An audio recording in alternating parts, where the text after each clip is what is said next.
Salutations, my friends.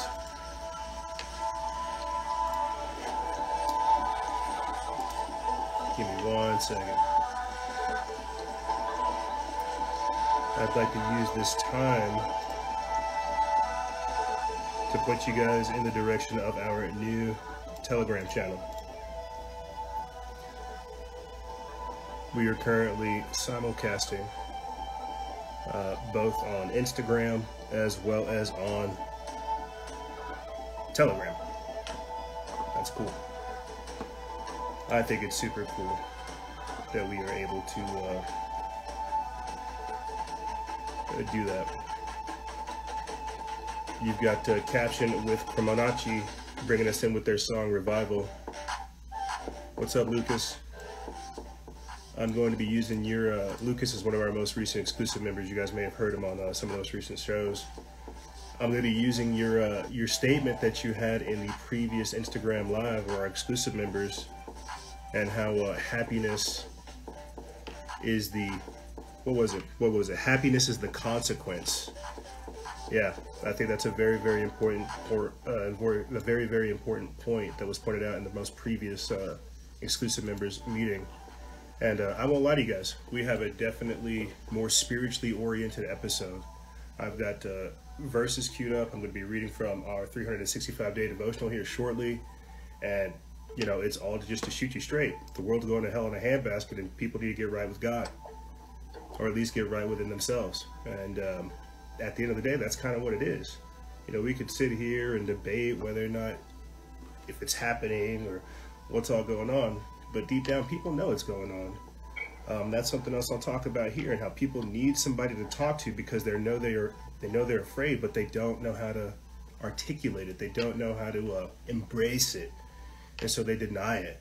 We were talking about it in the most last week with you guys, and how people practice dissociative behavior. But yeah, no, we have a very, very interesting episode lined up for you guys. I won't lie, I took the time literally last night to get more articles together, to get additional information to help prove and convey some of the points I'll try to make throughout this episode.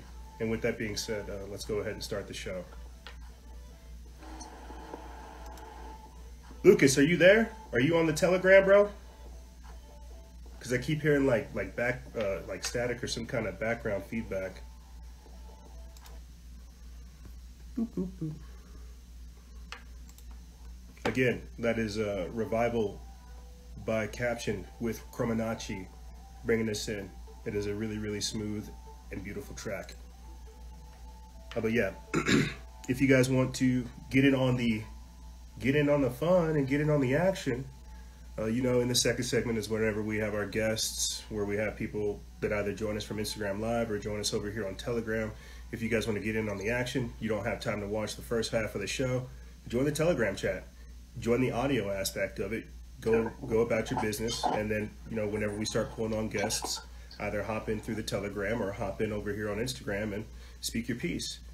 And Lucas, are you trying to say something? No? Maybe? I think he's just listening. It's all new to us. The reason why we diversify this and why you see us always experimenting is because our days are numbered here, man. Like I put it up just today for you guys. Only one of the DMs that I've gotten most recently of somebody saying they've been following the page for like a year now, but how the last 6 months Instagram isn't showing our posts on their feed. And so one of the reasons why we're simulcasting on Telegram right now is, again, to diversify the information because you guys deserve it.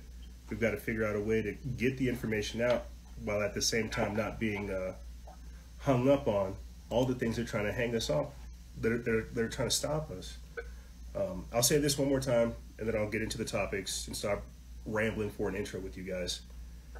I had this thought like earlier today that, and I've talked about it over here on the show time and time again, that to a degree we are wasting our time sitting over here on Instagram. Like it's gone. It's defunct. We are seeing the twilight of Freedom Faction and Factions of Freedom over here on Instagram. And I know people say, oh, well, stay here because it's convenient for me, or, oh, I like how it looks. It's like, I feel you, you know, the aesthetic appeal behind it. But at the same time, it's retarding our progress, staying in a sedentary position, literally pushing a ball up a hill. You know, as much as I do want to try to wake up the masses and, you know, talk to all these people, I'm not really talking to these people. Folks aren't really going to wake up. And to a degree, we've got to start thinking about how we save the progress that we've already been able to accumulate, how we capture what we've already created and use that as a I think somebody joined into the Telegram. We have to figure out how to use that as a stepping stone going forward. You see, because 300,000, and you guys have noticed that they've taken down some of the followers now. We're at 299,000. It really does become counterproductive sitting over here trying to make this work, and so we will figure out a better configuration. Folks have come on the show and talked about how they like Telegram. Other people are kind of hoping that Parler comes back, you know, and this is it, dude. You okay, Lucas? This is it, man. This is how this stuff works. You don't get to this position without failing a couple times and then changing up your strategy. And so that's all. You guys are just seeing a live.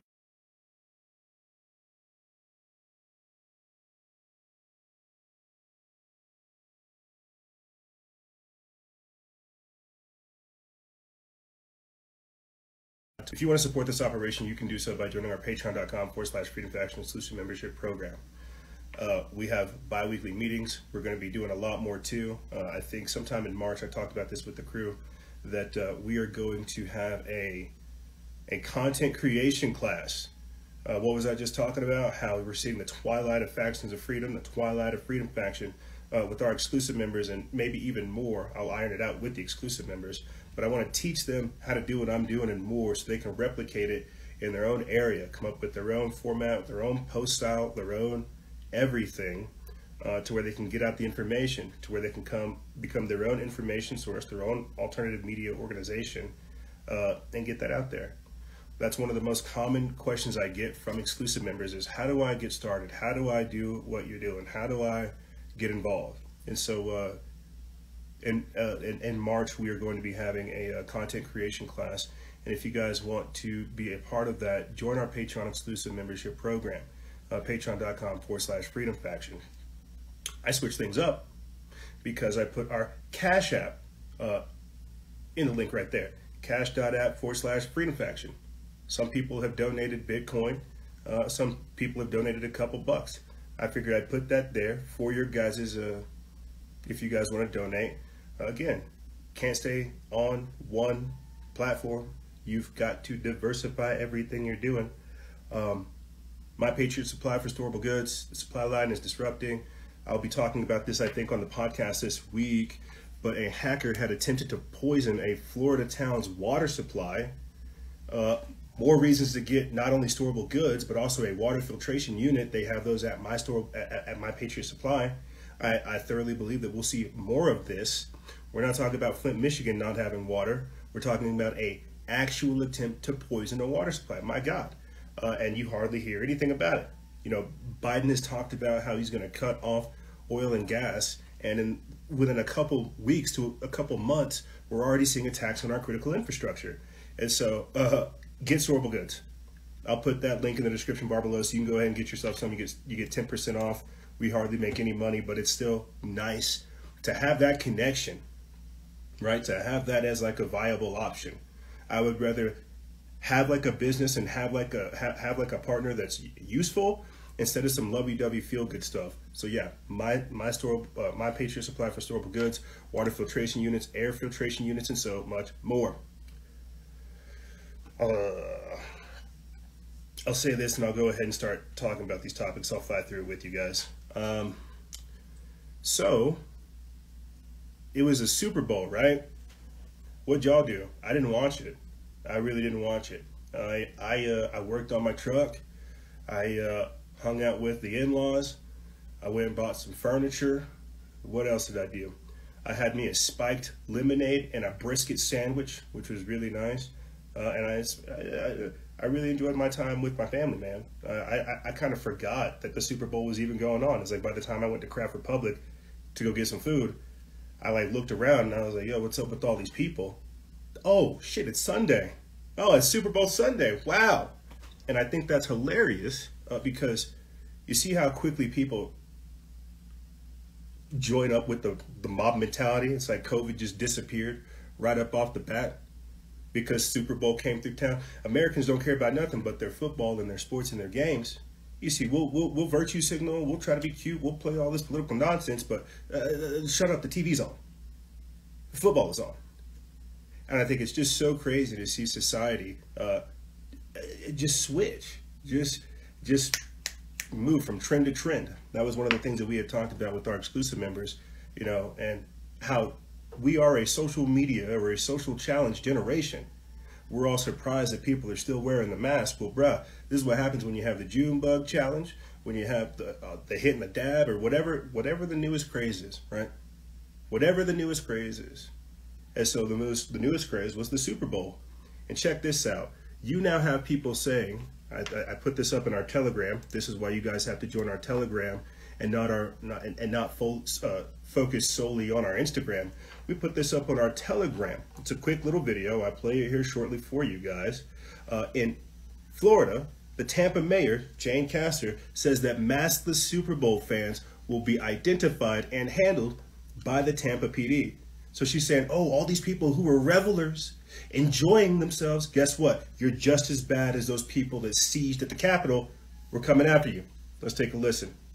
Everyone knows that simply wearing a mask dramatically reduces the spread of COVID-19. Oh, and I'm proud to say that the majority of individuals that I saw out and about enjoying the festivities associated with the Super Bowl were complying. You know, we had tens of thousands of people all over the city, downtown, out by the stadium, Ybor City, down here in Channelside, and very, very few incidents. So I'm proud of our community, but those few bad actors will be identified, and the Tampa Police Department will handle it. Oh.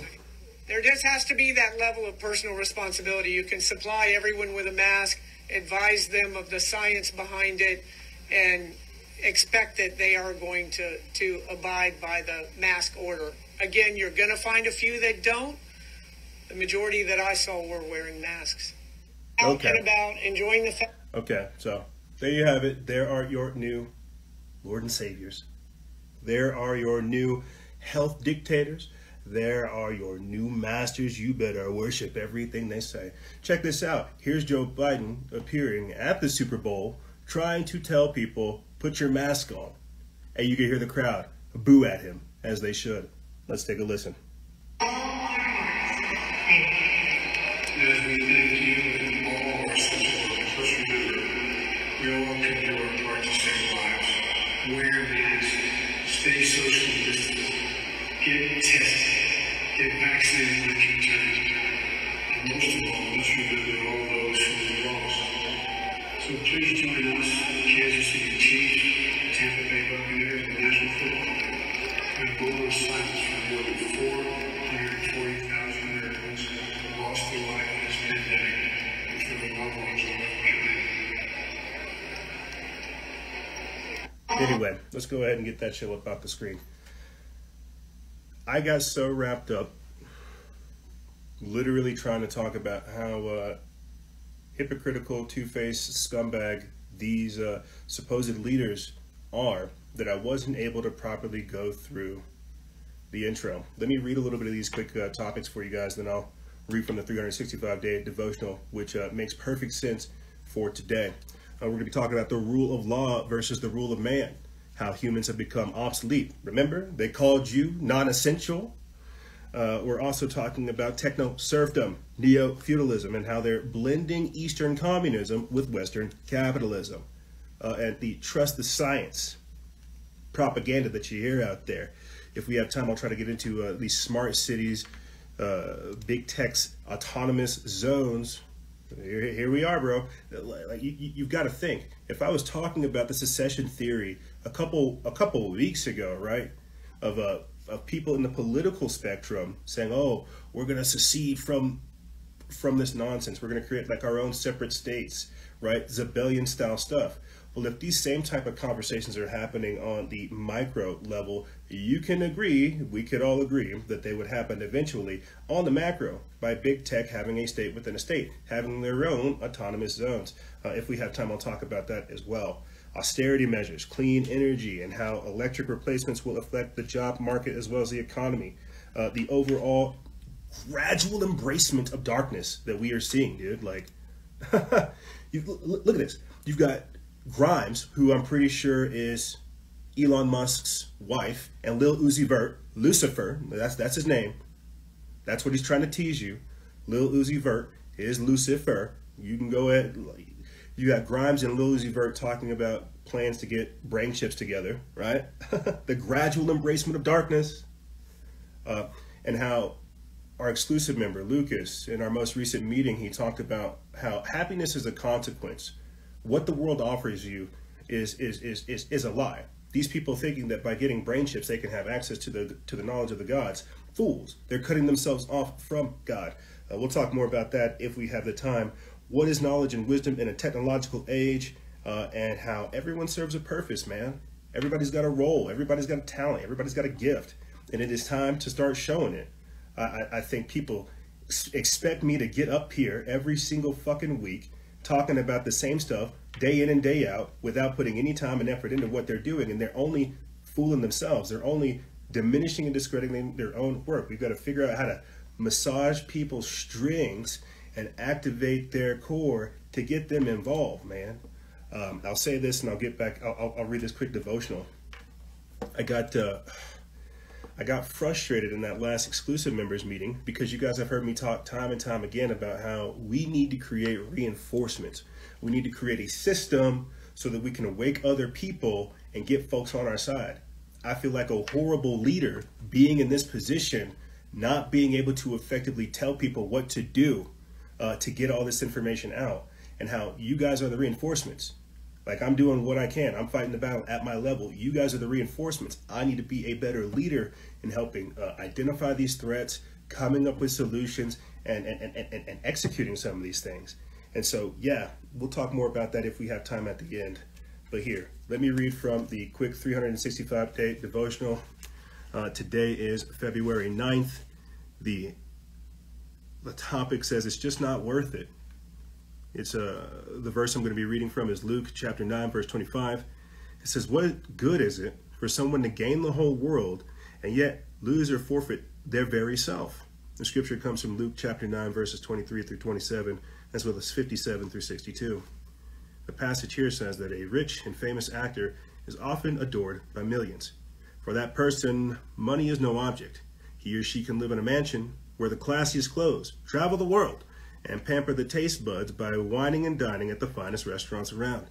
A famous rock star also has the kind of life many people dream of, having gold and platinum albums, playing to thousands of screaming fans, and having millions of followers on social media. But all this fame and fortune will not slow down the inevitable. One day, to the sadness of family, friends, and fans galore, the rich and the famous will likely finally take their last breath, like all of us will, and then the judgment. Today I'm reminded that earthly fame and fortune, no matter how delightful, does not last.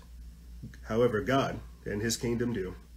Of course, being rich and famous isn't a sin. It can even be a great blessing, especially for somebody who sincerely loves the Lord. Imagine the joy of investing millions in the cause of the kingdom. As John Wesley once quipped regarding the Christian and his money, quote, earn all you can, save all you can, and give all you can. And this next part right here is a little daily prayer. And so if you're listening, go ahead and bow your head. It says, Heavenly Father, thank you for taking care of me, especially for ministering to the desires of my heart. You and your eternal treasures are far greater than any earthly wealth and pleasures. In Jesus' name, amen.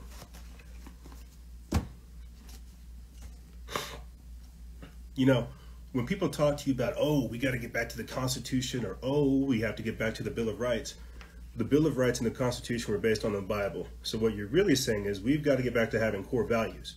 And as a wicked and degenerate nation, we no longer have values. Hell, a fair amount of people openly practice Satanism, and we just find it the cat's meow. Remember that? I played that clip for you of that guy, that Antifa guy at a protest who ate a heart, dancing in a circle, screaming praise to the chaos god. Yeah, this is where they want to take you. Cancel culture will straight come for Jesus Christ the same way it is already trying to devastate people in China. But you see, this is not a religious episode. This is truly like a snapshot, a caption, or a capturing of the crazy time frame that we're in. Like here, when I talk about the rule of law versus the rule of man, we are seeing authoritarians try to dictate to us what the law is. You realize that that's why they didn't want slaves to read, right? You let these slaves read, they'll realize that we're lying to them. You let the slaves read the vaccine inserts. You let the slaves read the actual studies of how COVID's not helping, or how COVID's not out there, how the mask isn't helping, how the vaccine is killing people. You let those slaves read, they'll start to revolt. It's no longer the rule of law. That's why they say, oh, trust the science. Well, I'm reading the science. I don't think you're reading the science. What are you doing? You see, now it's, oh, trust us. Trust Dr. Anthony Fauci. You see, it's the rule of law versus the rule of man. This is why over time, you guys have seen me understand what we're actually talking about. I had briefly touched on it in the last week's episode, right? How they're using Black's law, how they're using legalese and not really going by the Constitution, not really playing by the rules. So we're having to, guess what? Go by the rules. See how they're conducting the color of law and not the actual rule of law. We're having to understand this in the aggregate as we see thousands of words of rights being taken from us. I had pointed that out earlier, and I'll try to point it out here shortly. But we are seeing thousands of years worth of freedoms being taken from us. The freedom to assemble, the freedom of religion, the freedom to express yourself. Shucks, the freedom of education. That is all being held hostage by a vaccine. Being held over your head by Dr. Anthony Fauci and Bill Gates. The rule of law versus the rule of man. Like, dude, this is a much deeper argument than can be stated. And so when I'm saying the rule of law versus the rule of the man, I'm saying, if anything, the rule of the spirit versus the rule of the fist. And what we're seeing right now is them attack people for having a belief system, attack people for believing in the law, rather than these cause celebs or these celebrity influencers or these politicians. Like, celebrityism is destroying us. On top of political correctness, idol worship, and celebritism is destroying us. I think everybody can understand that Hollywood is defunct, that it is basically being run by Satanists, so we can at least count them out. And so they changed that attention of worshiping the stars, like Tom Cruise, Jennifer Aniston. Who's that one? Who's Brad Pitt's girlfriend? Angelina Jolie. They changed us from caring about all these people to now, oh, you care about Bill Gates, right? You care about Trump. You care about Fauci. You care about all of these people. They got us to worship the system, just like that. And that's why that's why they're not playing by the rules. That's why they're making it up as they go. People are saying, why did you cut the hair? I didn't cut the hair. It's actually twisted pretty back right now. I got a lot of not only business things, professional things, adult things that have to get taken care of. Side rant. Back to this. This is why they're telling you right now that you are obsolete, that you're non-essential. Think about that. What kind of evil shit is that? You're trying to tell somebody they're not essential? Think about that. Now, don't think about like the socioeconomic implications of saying, oh, you don't got to go to work, you're not essential, stay at home, take the check.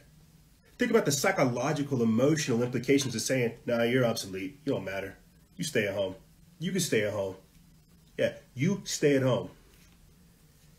This is, again, the rule of law versus the rule of man. Everybody's got an asset here. Everybody's got to pull their own weight. But what's happening now is such a radical shift, a great inversion, that we are being told, you don't matter. Wear your fucking mask, dude. Put your mask on, bruh. You know what? You were the reason why we are still in this pandemic. You know, this is why they're telling you right now that humans are dangerous.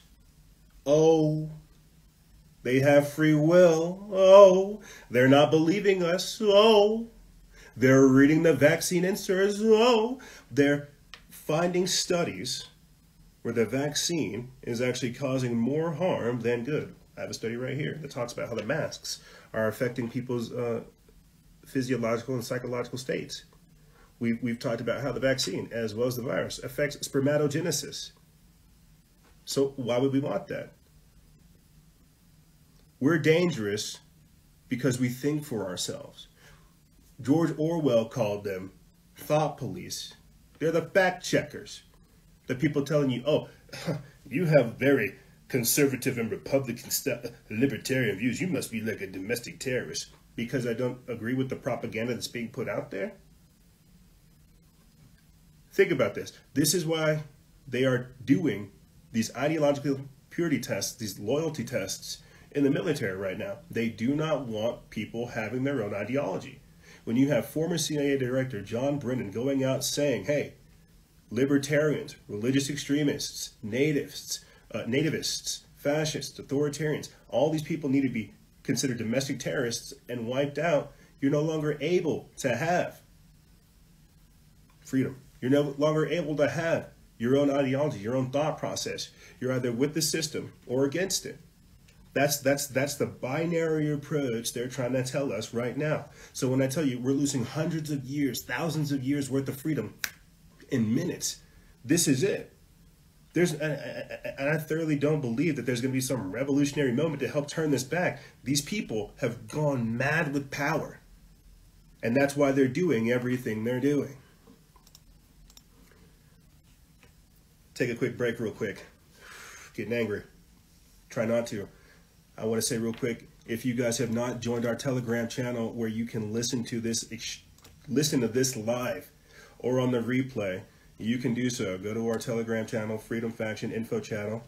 Join our group chat. Once you're there, hop in the live, man. Shoot the breeze. And the reason I'm saying this mid-show while I'm trying to get recalibrated is because people need to understand that what I'm saying is not what wants to be heard. Like, people do not want to hear this. And so when I tell you we have to diversify the information because you just bankroll jacks, chill on the 14th Amendment, I'm not talking about it. I got a list of topics here, and if you don't understand what's going on, you can sit or swerve, bro. Thank you kindly. If you guys want to support the operation, you could do so by joining our patreon.com/Freedom Faction Exclusive Membership Program. We diversify the information because you guys deserve it. We're over here on Telegram simulcasting. That way people can get the audio version because people don't want to read all the comments or pay attention to me and all my shenanigans. Sometimes people have things to do, but they still want to get access to the information. Prior to the show, I'll say this and start getting back into the topics with you guys. Prior to the show, I was talking about how cool it would be if Telegram could incorporate audio features where I could have clips, where I could have music, where I could have actual shows, because then we can actually start building up that radio aspect. We are a heavily user-based show. We are something that I try to communicate with you guys, and so I'm always trying to figure out how to get you guys on here, get your voice on here, be it from Instagram through the comments or through Telegram with your voice or Instagram with your face. I really do appreciate the feedback that you guys give because we're all we got. But here, let me get back into the topics. Techno-Serfdom, Neo-Feudalism, blending Eastern Communism with Western Capitalism. I think there is no other example for this than what I had talked about during some of my rambling, and how tech companies could soon be able to form their own independent governments in Nevada. Okay, this is what I mean by techno-serfdom. You're already seeing the corporate government, the corporatocracy, somewhat overrule or override America. This is again why these companies, they're not constitutional. They don't care about the Bill of Rights. They might have got bored here, but they don't care about what's going on. They want to, again, separate themselves from the mainstream society. because we always have people that are tuning in. This is also why I have to refer back to our minicast, our 22-minute long minicast, Zebellion, where we had talked about the Pentagon running simulations that from 20 to 2025, there were going to be essentially breakaway civilizations, Generation Z rebelling from the system, driven by malaise and discontent for the system. They're going to separate from society, right? So you already have tech companies doing this. You've got Elon Musk migrating his operations over here to Texas. You've also got certain companies like Apple and Google going over there to China where they can be state-run. You are going to begin to see this happening. This so-called civil war is very, saying it's a civil war is such an oversimplification of what's going on. But here, let me read a little bit of this, and then I'll get into more of what I mean by techno-serfdom and neo-feudalism. This is an article that comes from Jordan Lancaster. They put this up February 5th. It comes from the Daily Caller. It says a proposed bill would allow tech companies to create their own governments in Nevada. Companies could create separate local governments called innovation zones that would have the authority of a county, meaning they could impose taxes, build schools, create court systems, and provide government services, according to the Las Vegas Review-Journal. Democratic Governor Steve Sisolak said that the proposed bill is meant to attract tech companies like blockchain in order to boost the state's economy. Sisolak first introduced the concept during a January 19th State of the State address. The legislation would allow the state to avoid using publicly funded incentives like tax abatements to attract business. Traditional governments are, quote, inadequate alone to provide the flexibility and resources conducive to making the state a leader in attracting and retaining new forms and types of businesses and fostering economic development in emerging technologies and innovative industries, a draft of the bill says. Cryptocurrency Blockchain LLC has committed to taking advantage of the new legislation by building a, quote, smart city east of Reno if the bill is approved, Sisolak said, according to the report. Applications from the zones would be overseen by the government's Office of Economic Development. Let me pause right there. Longtime listeners have heard me talk about how Bill Gates has done the same thing out there in Arizona. There's another article I'll get into on the podcast this week where Tesla has done the same thing. Google has done the same thing in California, in Canada. I think there's another smart city. I forget who owns it. It's in Colorado. So this is nothing new. Ironically enough, this is nothing new. When again you've got, this is techno-serfdom. This is fascism. Like, bro, come on now. This is the technocracy. This is the corporatocracy. This is the scientific dictatorship. This is everything we've talked about coming into fruition. Whenever I say governments no longer have the power to keep these people in check, that you are literally beginning to see the technocracy manifest itself. This is it. Like, longtime listeners, I've talked about this, the Burning Man concept, where you have the phoenix rising from the ashes. They have essentially sucked the wealth dry from America and other countries, and you're seeing them again siphon off the resources, both human capital, energetic, intellectual, and so much more, and creating their own governments. This is crazy. And within within people are saying, what's the podcast? Factions of Freedom. Check it out. It's just me. And within these companies, within these independent government zones, they're creating their own feudal system, their own hierarchical structure, where people are being paid by these companies, changing the whole concept of of what a town is and so much more. Like, I'm truly baffled by this because we have talked about it before. When was the last time we've seen a town be built? Like, there's just so much here that I'm going to have to cover it on the podcast episode. And again, it's Factions of Freedom. We put out podcast episodes every single Friday. And what you're listening to right now, clearly. But, you know, getting back into the topics with you guys, let me ask you a quick question. When do you think the pre-crime is coming? With everything we just glazed over real quick, when do you think the pre-crime is coming? Smart cities, right? Blockchain technology. Just last week we were talking about how they changed protesters and rioters to insurrectionists and seditionists, and now they're just full-blown domestic terrorists. When do you think the pre-crime is coming? There is going to be a very, very radical shift in how society operates, and we are seeing it formulate today. When do you think the pre-crime will get here?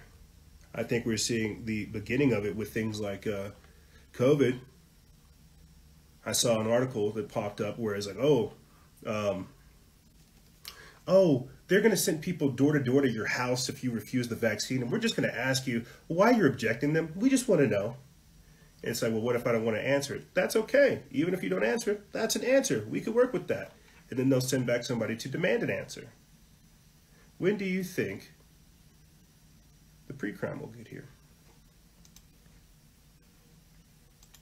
You know, I'm honestly baffled by this. I want to read a little bit more of this article, but there is just so much crazy stuff going on that it trips me out. Look at this. Senator proposes bill that would force social medias to secretly report suspicious people to law enforcement under penalty of prosecution if they don't. Great. Great.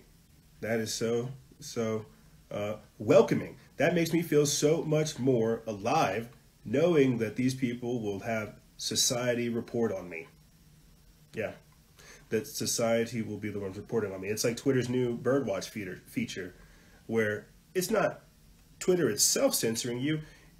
It's society, it's community, right? Everybody's a part of the community. Everybody's blocking you. Everybody doesn't want to hear the truth, right? Just trust the science. I'm going to read more about that, those independent government zones and the technocracy. I'm going to definitely touch on that more on the podcast this week because that is astonishing. I truly am just like baffled right now. It is crazy.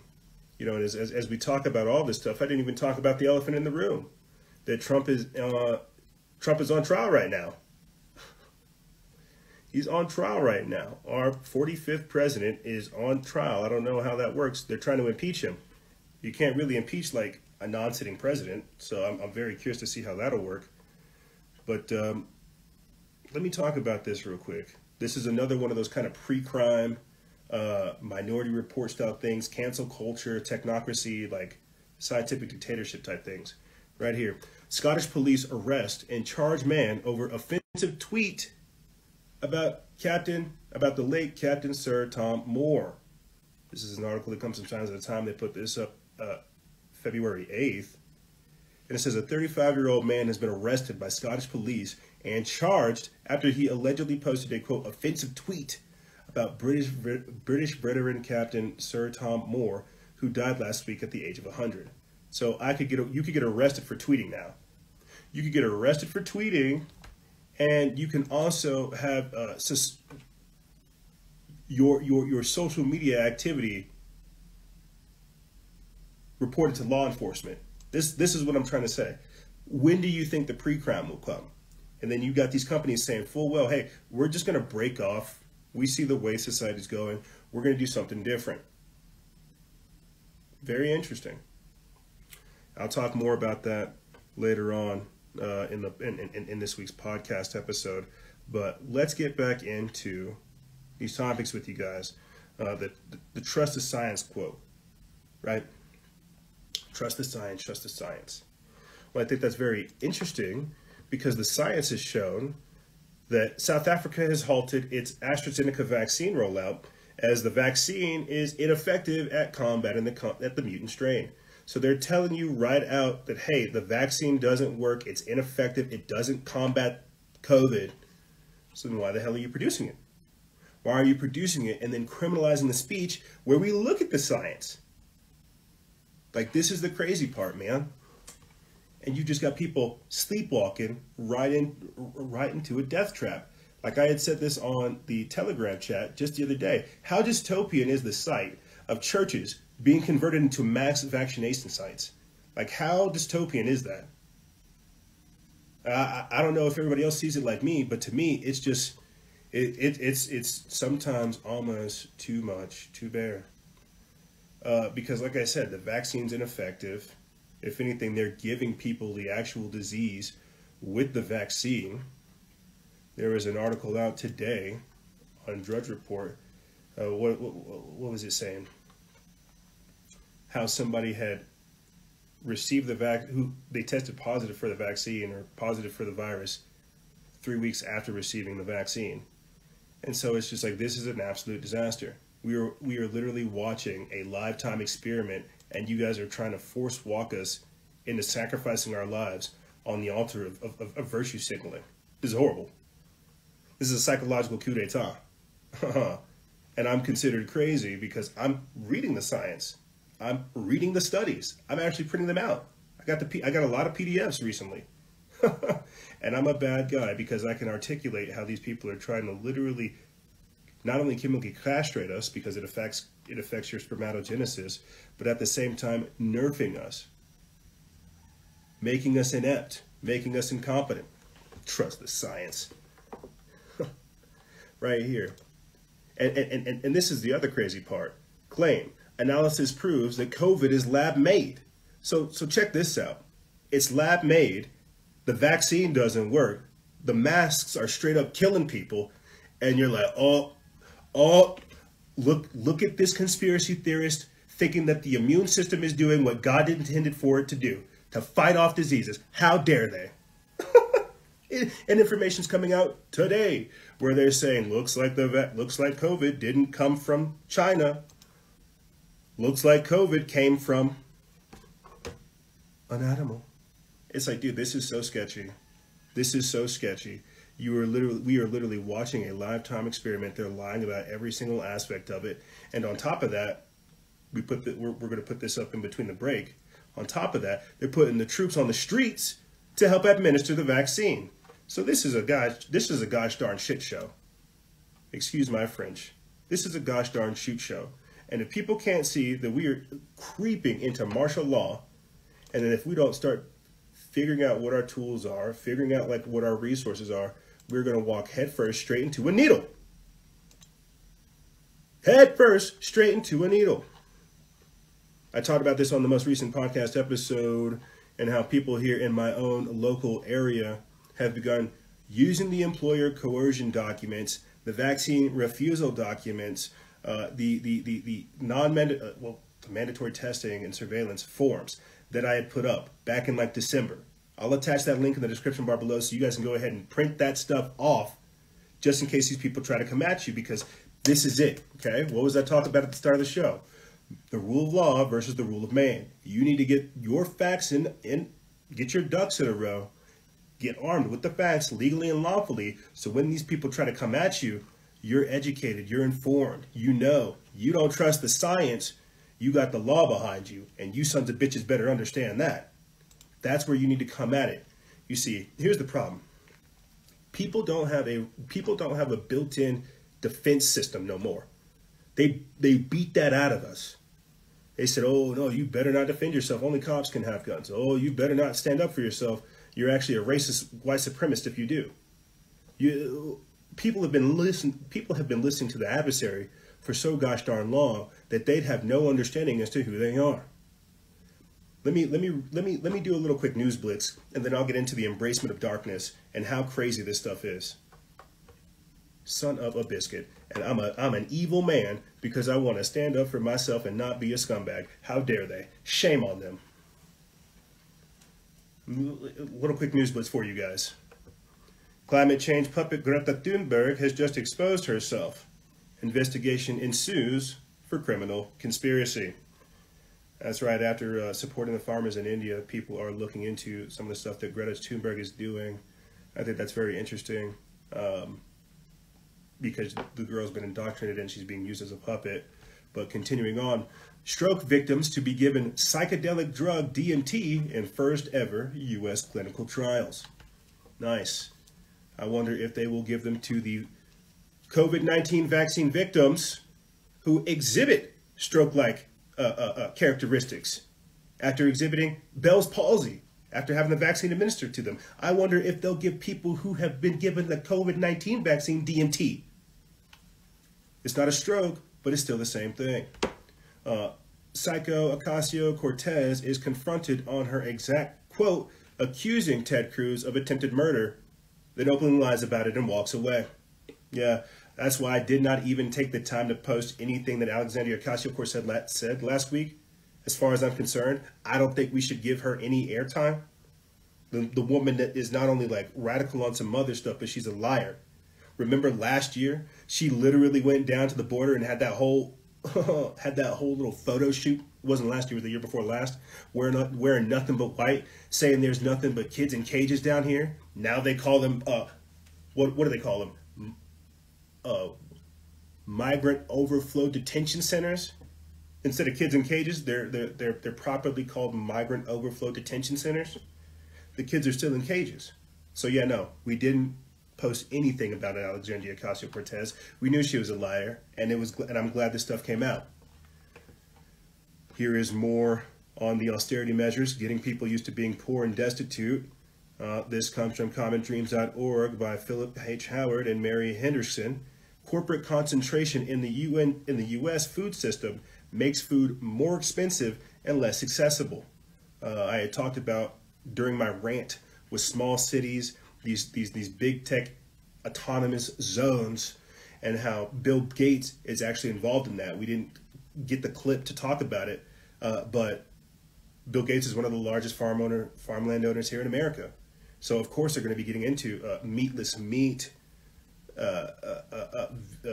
growing, a lot of crazy stuff. Corporate concentration in the U.S. food system makes food more expensive and less accessible. Another reason to get storable goods. Right here, we talked about this earlier in relationship to COVID. Just weeks after entering Wuhan to investigate, the World Health Organization claims that it's extremely unlikely COVID came from the infamous lab. Says that the findings suggest that the laboratory incidence hypothesis is extremely unlikely. Very interesting. Who absolves China of blame for COVID after visiting the virus lab for just 3 hours? Wow.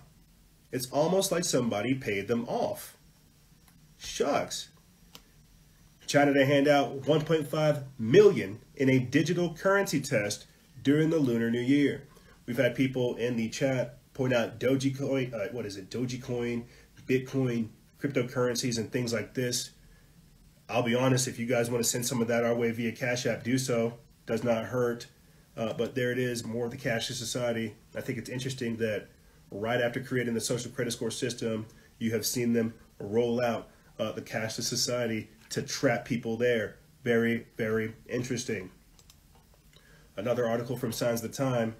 They're silencing women who don't agree with radical feminism. Author who claims book was censored by Facebook. Very, very interesting. It says big tech is trying to silence women who speak out against radical feminism. Author Carrie Gress told RT after a Catholic store claimed that FedBook had taken down ads for her book on toxic femininity. I hope that comes out more. Apparently I'm a toxic male for trying to stand my ground, believing in things, and not trying to cuck to the system. And here, what we were talking about earlier, the elephant in the room. Senate readies Trump impeachment trial for a divided nation.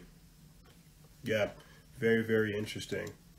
The problems persist even though Trump is not in office.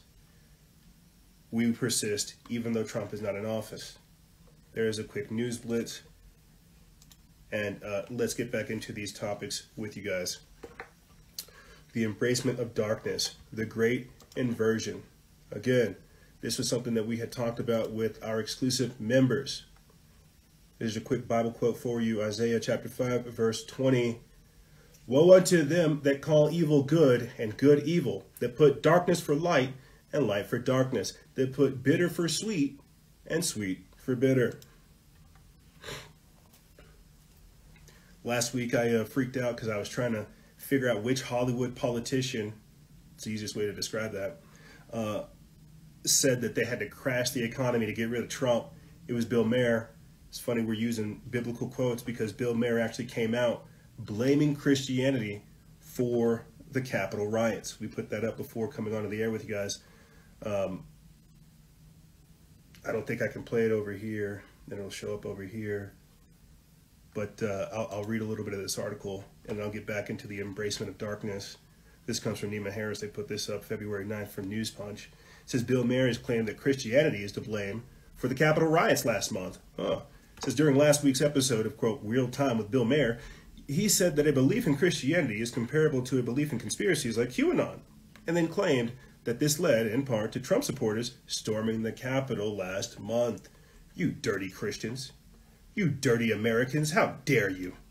How dare you worship God? How dare you love your country? How dare you see such corruption and evil and organize against it? Don't you know we're supposed to sit here and laugh at you?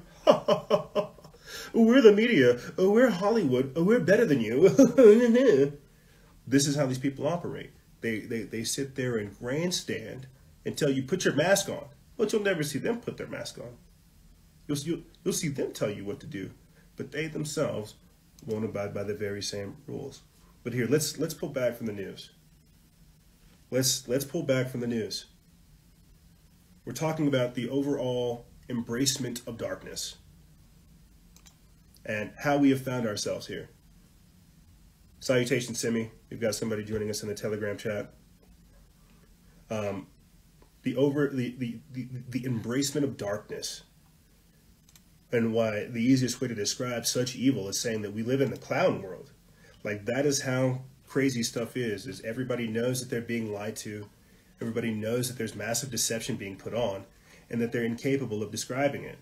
Like last week, I had told people, we had titled the episode, See, Hear, and Speak No Evil. I went on to expound upon that thought process with the exclusive members saying, no, that's exactly what's happening. Evil is truly permeating throughout society like a virus, and we can't even see it because we're being told, put your headphones on, put your glasses on, put your mask on, you better not say nothing. We're truly seeing evil work its way into society, and because we're being told, you better not see evil, you better not hear this shit, you better not talk about it either, it's being allowed to permeate, it's being allowed to grow. That's what I mean by the embracement of darkness. Yeah, people see that there's something wrong, but they really can't explain it. They can't quantify it. They cannot see it. I think that's one representation to say, oh, people are getting guns, they're getting storeable foods and stuff like this. But there's a much darker aspect to all of this that people just, I think, don't want to admit. Like, when I say the embracement of darkness, when I say the great inversion, you've got to understand this time period that we're in. They call this the transitional period, knowing full well that we are moving into a completely different way of life. You could call it the age of Aquarius, right? Things like this and more. But it's much more than that. Like, does it feel like we're transitioning into anything good? Does it feel like paradise is right around the corner, right?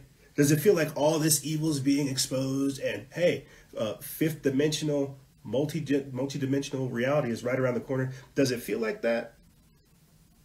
I mean, to me, sometimes it kind of does, because I feel like you've got to get all this evil stuff out in order for good to take place. But does it ultimately feel like goodness is right around the corner? Do you have people openly trying to do good, or has evil run amok? The embracement of darkness is much more than that. When you've got, again, multiple Catholic bishops and cardinals coming out saying that COVID is literally being used to subvert God, it's because they're seeing it. They're seeing what's in the vaccine. They see what people's plans are. Then they're only using the language that they have to define it as such.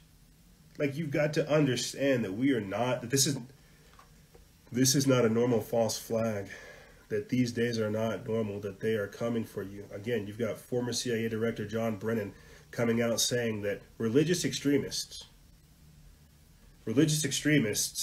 combined with authoritarians, libertarians, fascists, nativists, and more, they create an unholy alliance of people who link together on ideologies. They link together because they have a common understanding of freedom and self-defense, and that nobody can provide that. and that you have a system that is designed to rob you of your rights run amok, designating you as a terrorist? Yo, I'm pretty sure that's how they treated Jesus Christ. Look at this terrorist. Look at this man over here turning water into wine. Look at this man trying to preach peace when we are the sons of evil. Like, that's the even crazier part, is people can see, again, through their lies. And yet these liars continue doing more evil, man. Like, let me pull away from the news and really talk about, again, like the psycho-spiritual configuration of people right now, and how COVID was, again, one of the psychological coup d'etats, and how it was designed to, again, make you inert, make you inept, cuck you, not necessarily castrate you, but put you in a position of where you feel disenfranchised, right? Because it's not simply about COVID, it's not about your health. It's about more than that. If there is anything you guys can take from a lot of the stuff I talk about, understand this political stuff, this is all just psychological warfare at this point. If you don't have a strong spiritual center to understand like things in a deeper sense, you're going to be played by this system. You're going to play yourself, playing their games. That's what I mean by clown world. Everybody else knows it's a joke, but if you go along with it, well, guess what? You're playing yourself. You know, one of our exclusive members said it, dude. He said it. He said, quote, happiness is a consequence. And whenever he told me that on the exclusive members meeting, I just had like a light bulb go off. Because it may not seem like I'm happy and like I'm fired up, like I'm excited. I am. Like, my lady's pregnant. I'm gonna get married. Working on my Bronco. I'm getting money. I'm getting closer to God. I'm trying to get my health right, bro. Like, I'm helping people in my local area. Like, I'm very happy. I'm very satisfied. But guess what? That is nothing that social media can offer me. That is nothing that CNN can offer me. Dr. Anthony Fauci, none of these sons of guns can offer that to me. Happiness is a consequence of doing the work. But the thing is people don't want to do the work. You want to be fake. You want to see up over there and say, oh, you want to do things for the gram and things like that, but you don't get that. Like, people have done it backwards, bro. You've got to learn that, again, happiness is a consequence. What this world offers isn't the answer. You've got to go do the work in order to be happy. That's why, even though all this stuff's going on, I'm fired up, bro. There's more for me to do. You see, happiness is a consequence. Precisely. Transmuting the shadow, the unconscious, taking that negative and turning it into positive. Let me read for you guys real quick this other quote from the Bible, this other verse, 2 Timothy chapter 1, verse 7. For God has not given us a spirit of fear, but of power and of love and of a sound mind. When we had on, what was his name? It was Josh of Laws of Reality. When we had him on 2 years ago, and he was like, listen, EJ, the whole point is to keep people unbalanced, to keep them off kilter. He's right. He's right. To keep people fearful is one understanding of it, but there is a range of other emotions. There is a multitude of things, of energies that we can be pulling from. We're not given a spirit of fear. You see how simple it is? That's one word. And if anything, the fear should motivate you and empower you to do more. We are not given a spirit of fear, but of power and of love and of a sound mind. When I get up here and start yelling like this, it's because I love you and I love humanity. We are so beautiful and so powerful, yet we choose the foolish things. Fucking Super Bowl. You kidding me? They'll take the gosh darn mask off for the Super Bowl, but they won't do it for everything else? This is a travesty. This is a travesty. Happiness is a consequence. What this world offers isn't the answer. Because it's not about the Super Bowl. It's not about the Chiefs or the Buccaneers. It's about people coming together, having that fellowship. You see how they took away your Christmas, they took away your Thanksgiving and tried to jack you of your New Year, but they gave you the Super Bowl, an artificial freaking holiday thing that you could celebrate and you could bend the rules on that. You'll bend the rules on Super Bowl, but you won't bend the rules on Thanksgiving or on Christmas or on New Year's or on somebody's birthday? What kind of crap is that? And then you got the nerve for Bill Maher to say, oh, Christianity is the blame for the Capitol riots. This is what I mean by the psycho-spiritual configuration of people, the embracement of darkness and fear, and how if given into it, it will run roughshod over you.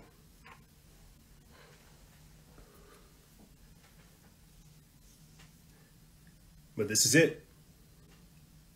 This is the separation. This is what happens. You either have people sinking deeper either into depression, deeper into the clown world, deeper into disassociating from themselves and being a part of the masses and the collective, or you have people understanding what is happening right now, literally learning the language, not only of our adversaries, but of what is happening to us, and they're fighting through this. Right here. People need someone to talk to because they know they're afraid.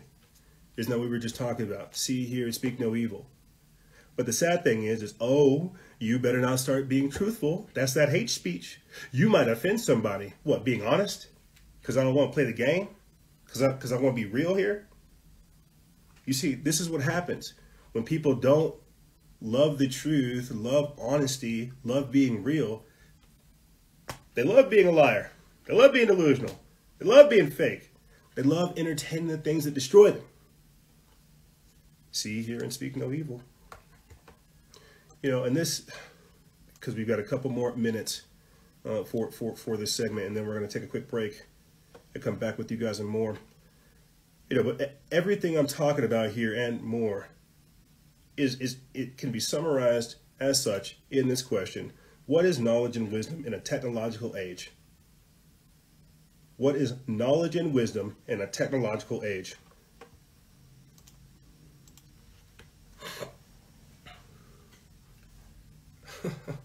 This is why you see me getting so fired up, is because there is so much work to be doing. You shouldn't be bored. You shouldn't be fearful, I'll tell you that. If anything, you should be fired up. You should be ready. Because it's all out there in the open now. You don't need me to cryptically break things down and pull out documents and use nice, funny words to explain it. You can see it now. You can see it, and you need to go after it. Because guess what? It's coming after you. And if you don't understand how you need to develop the tools, develop the string, develop the understanding of the wheelhouse we've entered into, you're going to be caught undertow. I told you, like, that's the frustrating part about all of this. I said this like a couple months before the whole Capitol riot and everything else. I was like, man, I can't help but feel like some of these protests are traps. Call me crazy, but I can't help but feel like some of these protests are traps. Free-thinking, libertarian-oriented individuals, they don't know how to set traps because they're not sneaky and manipulative. I can't help but feel like some of these protests are traps. And then within a couple months, insurrectionists and seditionists are losing their jobs, being reported by their family members, getting kicked off of airlines and stuff like this. To where first it's the Trump supporters, and then it's ... First it's those darn constitutionalists and those darn Bible thumpers and those darn libertarians. First it's them, then it's you. Might not be next, but eventually it's you. And so if you won't stand up for peace now or justice now, you never will. Let me read a little bit of this so I can go ahead and start closing stuff out for you guys.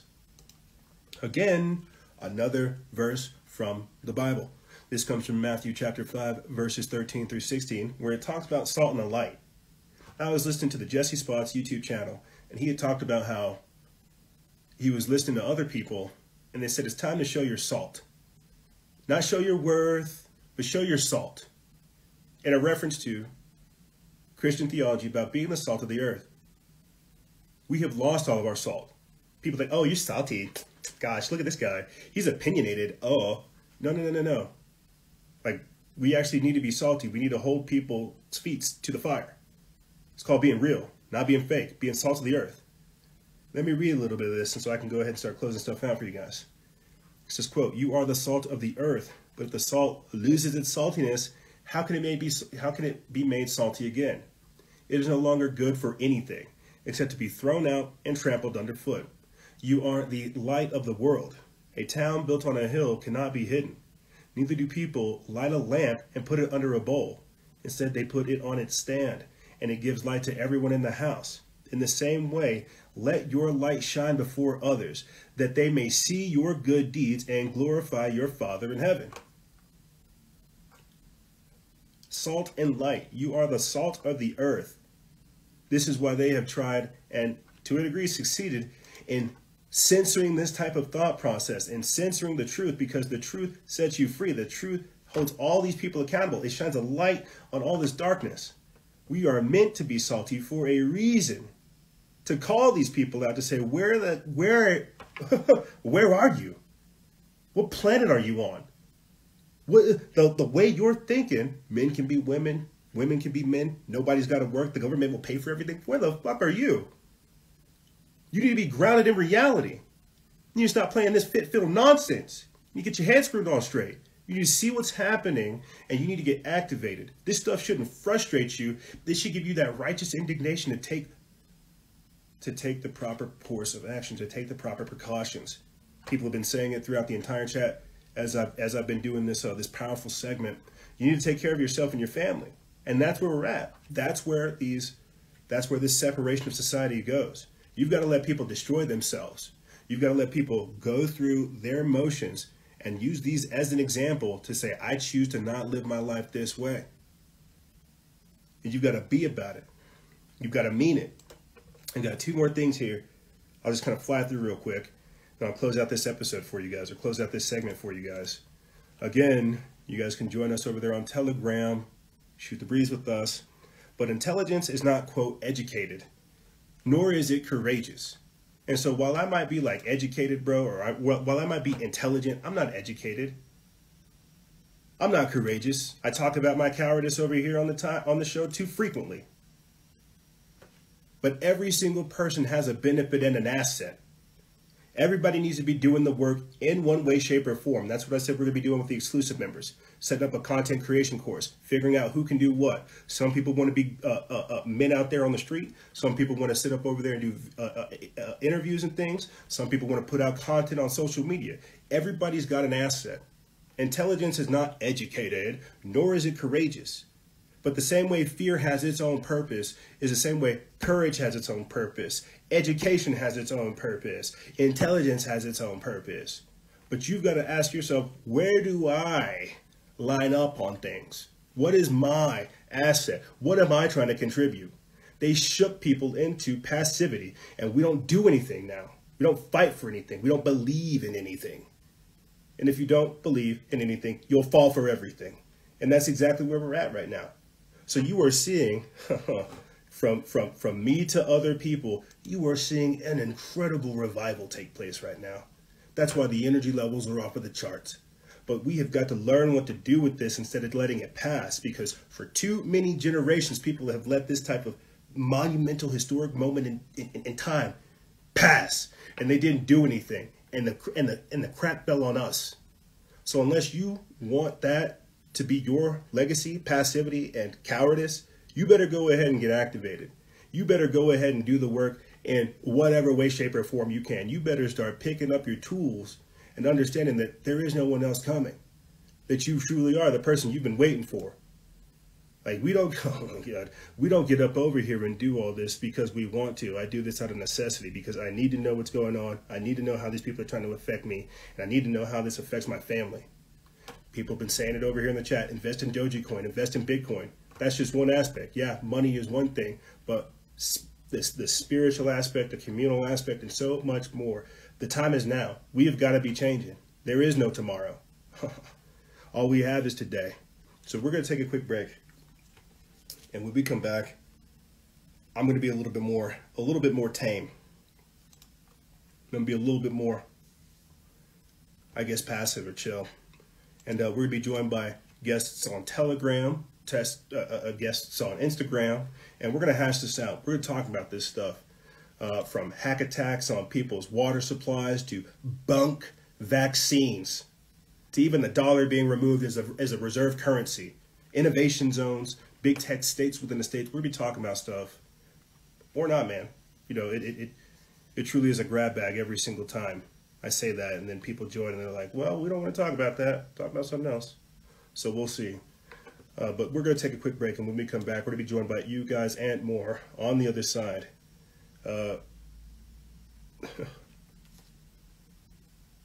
Just insanity.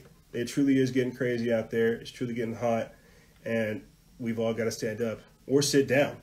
That's basically what they're trying to punk us into doing, is sitting down, because they're like, you guys don't really believe in that. You're a terrorist if you do.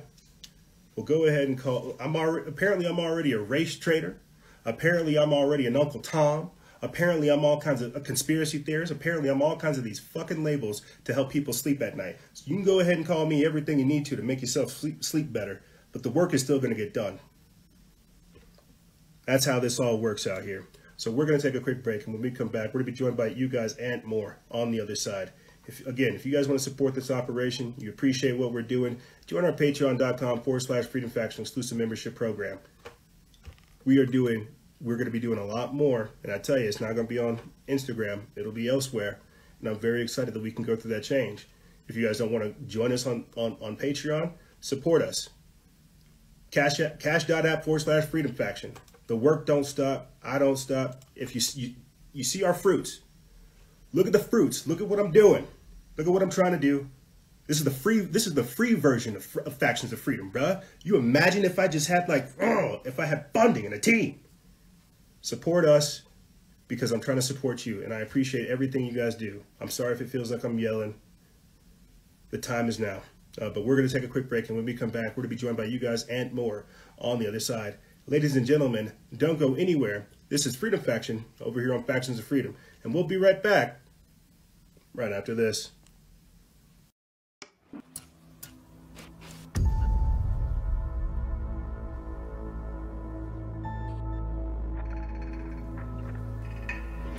Understand what's going on around you. You are in a state of war, and you have precious little time to save yourself.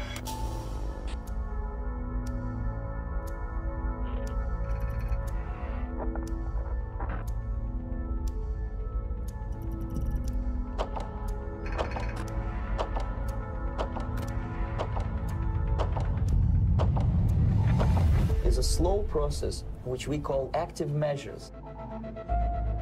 The first stage being demoralization. It takes from 15 to 20 years to demoralize a nation. The next stage is destabilization. What matters is essentials: economy, foreign relations, defense systems. The next stage is crisis, with a violent change of power, structure, and economy, period of normalization. This is what will happen in the United States if you allow all these schmucks to put a big brother government in Washington, D.C., who will promise lots of things, never mind whether the promises are fulfillable or not.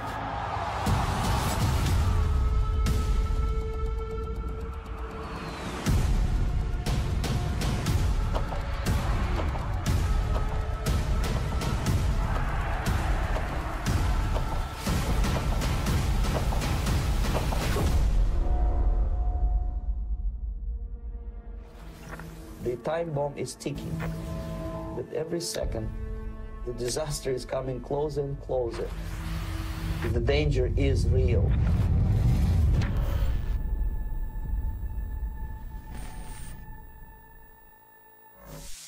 In a world where secret powers are at play, where nothing is as it seems, one brand of clothing gives crusaders of truth a voice. One brand in the fight against terror, deceit, and destruction. We are not merchants of fear. We are not a parody of free thinkers. It was almost like they ignored it because they wanted it to happen. I occasionally think how quickly our differences worldwide would vanish if we were facing an alien threat. This season, get ready to awaken the masses. Forget the politicians. Politicians are put there to give you the idea that you have freedom of choice. You don't. You have no choice. You have owners. They own you. Forbidden Clothes. Because if you know, you know. Food supplies have been completely wiped out. We have a evacuation of all counties. I report complete devastation. We have a giant squall, cloud, gobbling up everything in their path. Total loss of life. There are forces in this world that remind us of how fragile we are. We thought we were safe. We thought it could never happen to us. Then life like a fog descends upon us, blanketing our memories. Through the haze, we travel its hidden paths, lost in its secret places. And when the storm, turbulent and immovable, forces us to shelter, we remember.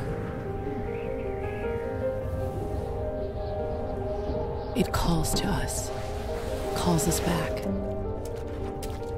Back to the ports and the harbors of our past. We fight the currents that pull and drag us off course, not a light or star to chart the way. And when we arrive, we don't always know it at first, the places we once loved guised by time. Then we see it, the place we've been trying to get back to. Safe at last, we've found our way home.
Salutations, my friends.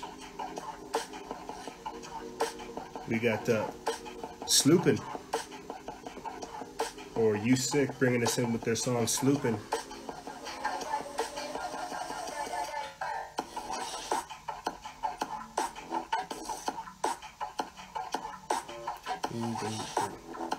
Some good stuff bringing us in. While people are getting in here, I want to use this time tell you guys to come check out our Telegram chat.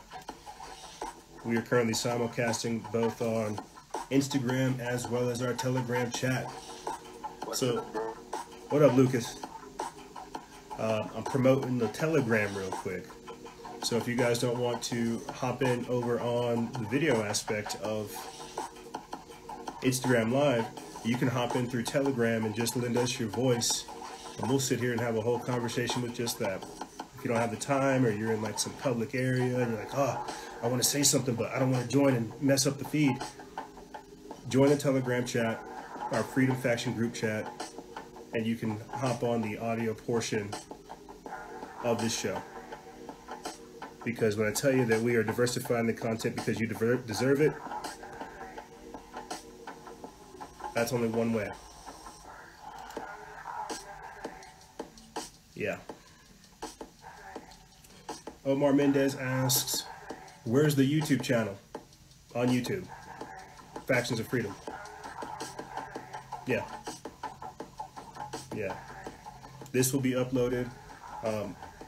We are currently debating which video platform we want to migrate to. It's probably going to end up being Brighteon as the primary place to have our episodes, because I can't trust any of these mainstream platforms, from Fedbook to Telegram to, not Telegram, from Fedbook to Instagram to Twitter to YouTube. It would be foolish for us to have all of our content on these compromised platforms. So we are working on essentially a escape route and creating a safe harbor. And with that being said, let's go ahead and start the show.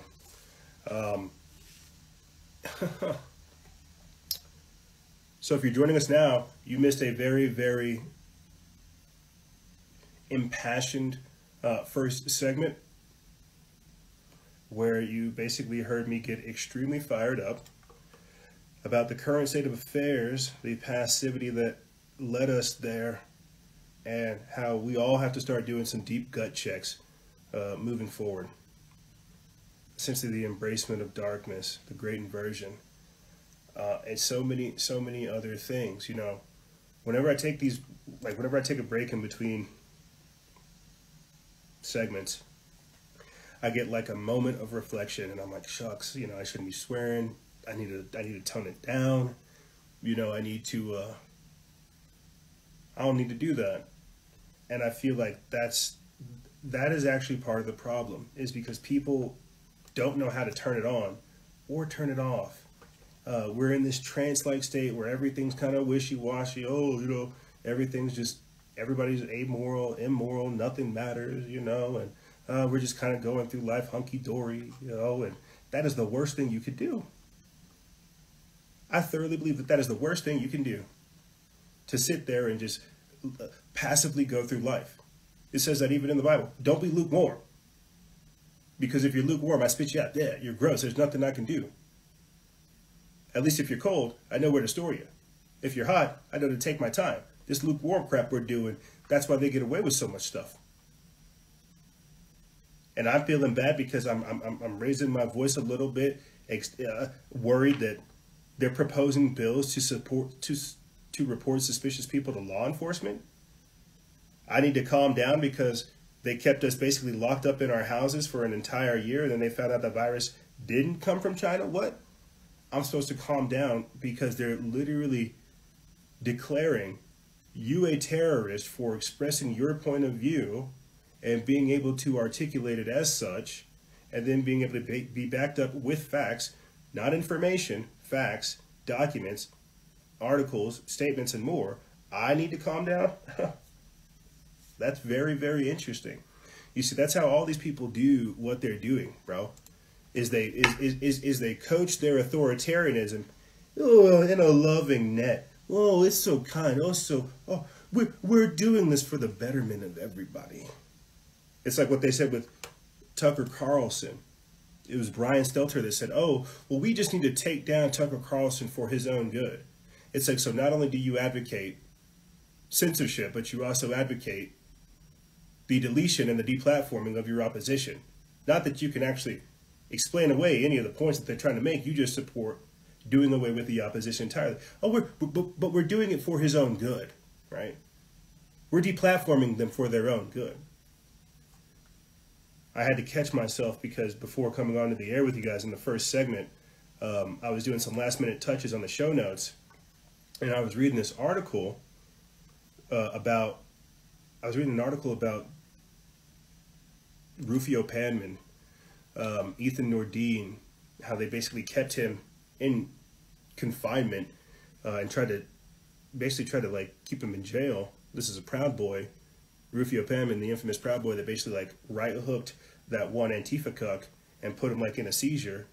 I guess he went to the January 6th Capitol riot, and they found him on some facial recognition feed, and so they arrested him and they tried to keep him there. But I was reading that article and I got distracted because it was from CNN and a little video popped up. Boom. And in reading the article about demonizing the Proud Boys, there's a little video over here on CNN where they had a QAnon supporter basically talking about how, oh, I had been radicalized. I got into it because of the children. It affected my mental health. I'm now experiencing things like PTSD. I had to go seek a mental health expert to de-radicalize myself. And the crazy thing is, I predicted that. I predicted seeing that lady, not necessarily on CNN, but that thought process, that post-Trump, you're going to be seeing a splintering take place. People that get either more radicalized by what they're seeing, people that stop being activated or motivated or informed at all. They just go back to watching Super Bowl.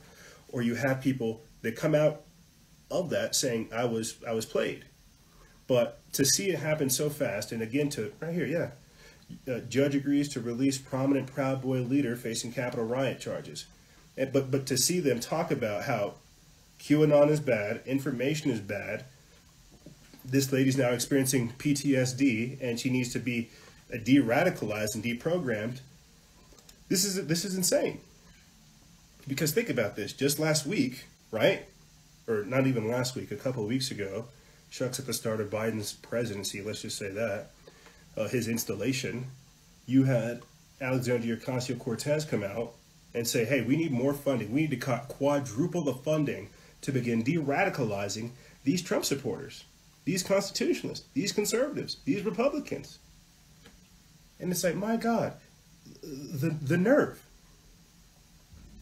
of some of these people. And so, yeah, whenever I get a quiet second, I generally feel bad sometimes because I could see how they would say I could see how they say I'm radicalized. It's because I have a memory. It's because I remember. I remember a time before AOC.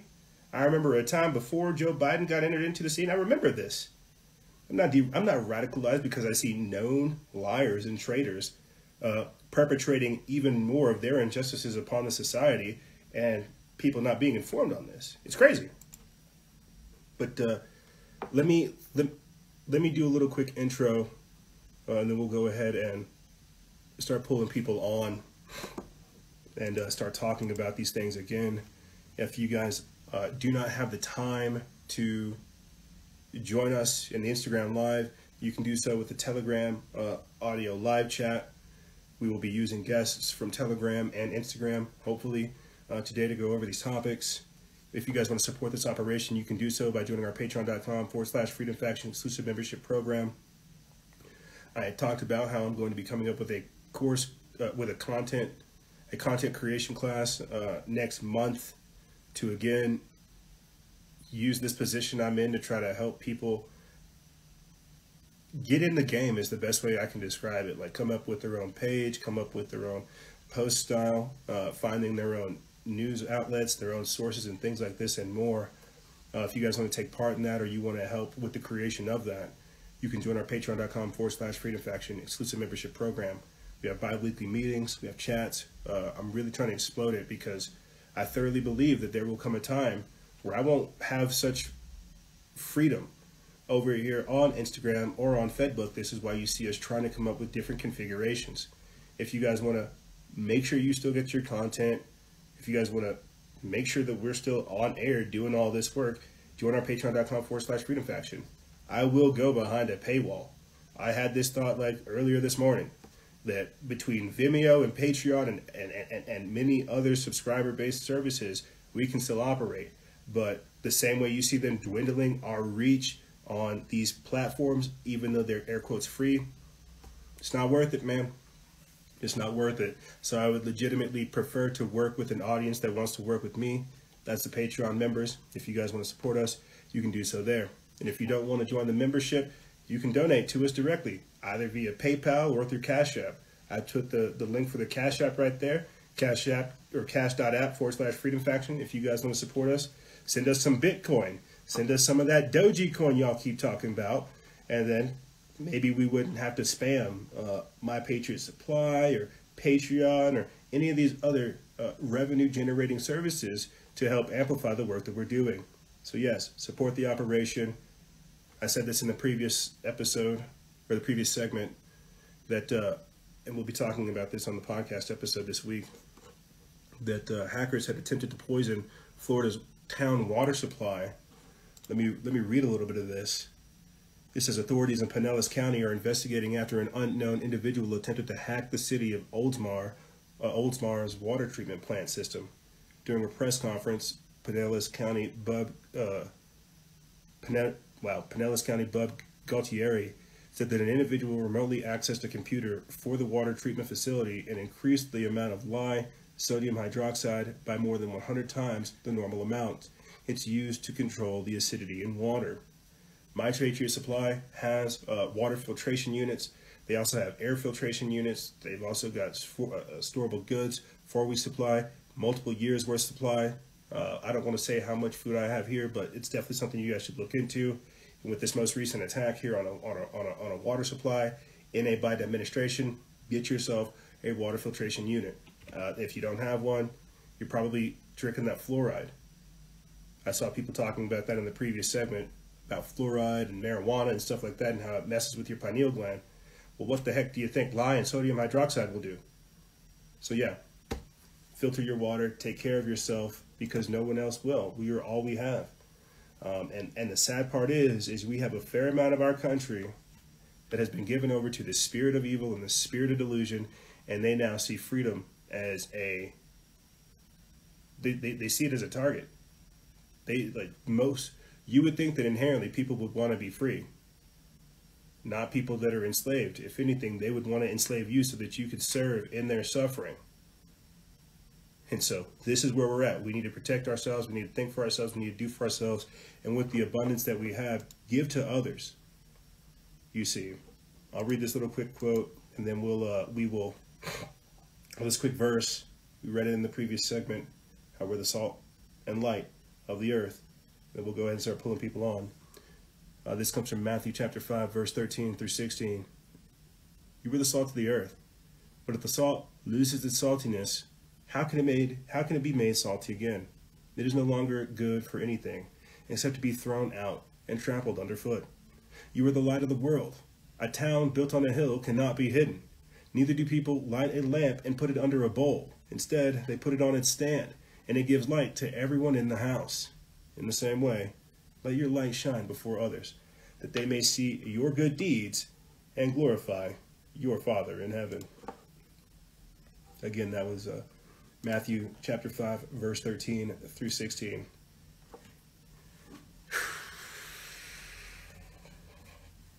So yeah, you know what's so interesting is I'll say this and I'll start pulling people on for real. The same way they say a woman, not just a man. They say a woman. This is a bastardization of the Bible. It's blasphemous. It's actually kind of crazy to think that they would just use political humor as a way to subvert the natural order of things. Say, oh, look at this Bible-thumping bigot who doesn't believe that we should say a woman. Wow, that's wild. That we would just disrupt language like that, super easy, and then, turn me into a villain because I'm saying where has this shown up? This is more of that 2020 stuff where we're just doing away with the natural order because it's clown world now. I remember listening to the radio. I forget, it was like 96.3. They had somebody on where the guy, he had invoked a poet's name, and I wish I had more facts for you. He had invoked a poet's name as if it was a biblical scripture over I think this is at the impeachment trial, now that I think about it. I think that this was actually done at the impeachment trial. They said, and I forget again which poet it was, but it was like, oh, let your truth and light shine upon us. They were trying to equate this poet to Jesus Christ. And it was, again, just some of the most blasphemous and satanic stuff that I've ever seen or heard. That for it to be done over such a serious event shows me that indeed we are dealing with satanic individuals who want to subvert and uproot the natural order of things. And it's evil. What else do you want me to say?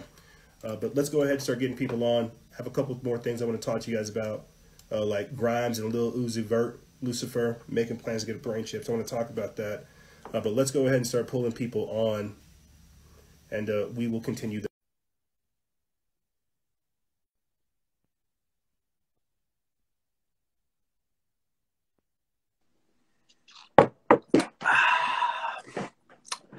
Hello. I can't hear you. Hold on. Yeah, I got some techno playing, but I can still hear, the sound still works. Talk to me. But you can hear me.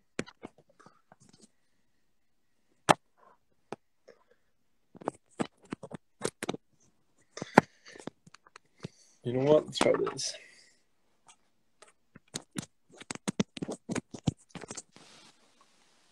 Better?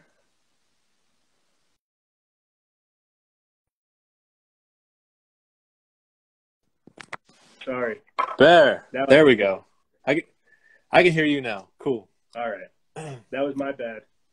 apparently it connected to the Bluetooth speaker, but we can hear you and I can hear. We're good now. Sorry about that. Cool. Yeah. So what's up? A little bit of everything, man. You know, personal life is popping off, business life is popping off, political life is popping off, local life is popping off, and I'm just trying to stay the course the best way I can. What about you? Good. I'm glad to hear that, brother, because this is we're coming to the popping off season. So if you're popping off already, you're in good shape. The Aries, right? Is it Pisces next? So we go to Aquarius, Pisces, and then Aries. So by Aries, I just think of up this time frame of our being. We're very intellectually heightened. The Aquarius, the season of Aquarius. So it's very like all about intellectualism and understanding a path that we can go on to greater serve our soul. But by Aries, man, that's when it's going to be driving hard for us, I think. So I feel like that's where we're at right now. Like all these ideological purity tests you're seeing like in government and that they're trying to do like through social media. I feel like what's happening right now is you see a pro-human Renaissance-based like ideology being summoned from all of the control that they're trying to put on us. And so by the time we reach like the age of Aries, we're already going to know full well what we believe in, what we have to do, what the structure is, what is commanded of us, and how to move forward. Right now, I think we're understanding like the guidelines, the base and the foundation of it, what the principles and the ideology is. And by that time, it's going to be wartime. Right. We're going to be activated. We're brainstorming right now, man, and we're just putting all the true information out there, making it all just clear as day, so we can just sit there and just be like, all right, well, this is what we have to work with. This is the direction we don't want to go. Let's focus on the symbiosis with nature. All right. And once we all make that decision, that's the one thing they don't want us to see, because they're so focused on transhumanism and all these negative points of direction for the soul. I mean, we can do symbiotic relationship with technology too. That's not a problem, but we got to have that balance. So then comes Pisces, when we think about the emotion behind all of it, the energy and its relation to its truth. Like, how do we properly balance this for our future unfoldment as well? So, and then once we cycle that down to the season of Aries, it's just we kick on that fire and we drive that home. So yeah, we're getting perception right now, and this is great. This is the best thing for us. Let me ask you a question on something, because I was trying to touch on it in the previous segment. It's this concept of embracement of darkness, and I tried to talk about the thought process through that. That while we're in this time period, all this stuff has to come out. A lot of it's been hidden. A lot of it's been purposely covered up because of what it is doing to us. What is your thought process on that, about this stuff coming to the surface, about us having to realize that there are some dark forces that have got control of a lot of things, and unless we either root them out, let them destroy themselves, they will come after us. What is your thought process on that? I think it's got to come up to be seen regardless, and how we interpret it is kind of up to us. We can literally just, I mean, I think the direction we would go is to own that we see it, and then make the proper direction. So like I was saying, the age of the season of Aquarius, we're throwing out all these truths to see, and just because they're ugly doesn't mean we need to fear them. We just say, oh, wow, there has been stuff going on in the darkness that we weren't aware of, but now we are aware, and now we can say, haha, no thank you, we're going over here.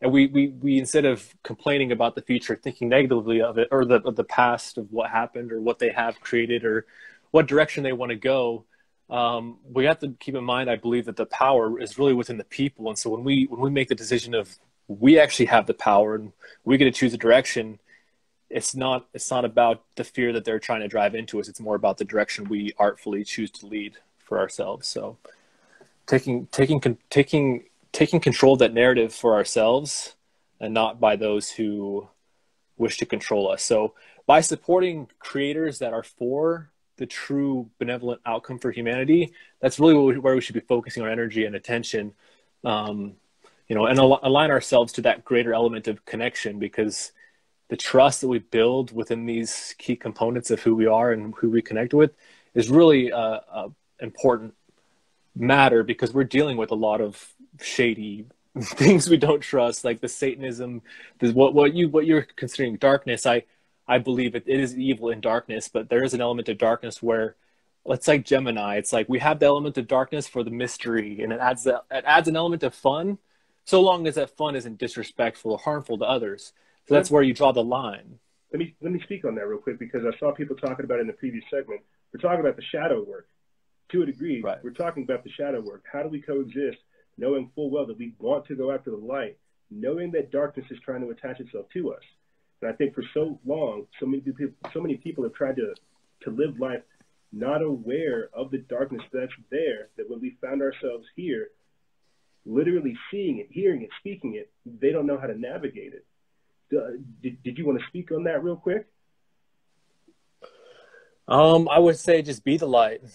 Yeah, so like just understand the truths that are around you, and all that matters is your eternal beingness. So it's almost like you're building a castle within you. There's nothing outside of you that can fuck with that. We're out burning old paradigms of negativity and misdirection. That's what you could call ego-centered, and it's not something that we need to worry about so long as we can maintain the truth that we know within. So when we're all about gnosis, when we're all about the beauty of the soul, and we connect with that on these different levels of recognition, it's like we just what I would see as ascension, but people don't really understand what that is. I just see it's raising your frequency depending on the setting you're creating or bestowing upon the people you're with. So yeah, it's a paradigm shift. It is a massive paradigm shift. I see people talk about a couple of things, and I want to hit this Grimes and Uzi Vert brain chips article. But did you want to touch on brain chips? And two, did you want to have a closing thought for the audience? Yeah, brain chips, I would say, it's just like anything. There's a purpose for it all. If someone's born without the ability to control their body, but they can still communicate, and they trust the physician that says this brain chip's only going to help you function your body better. It's not going to do anything to your soul.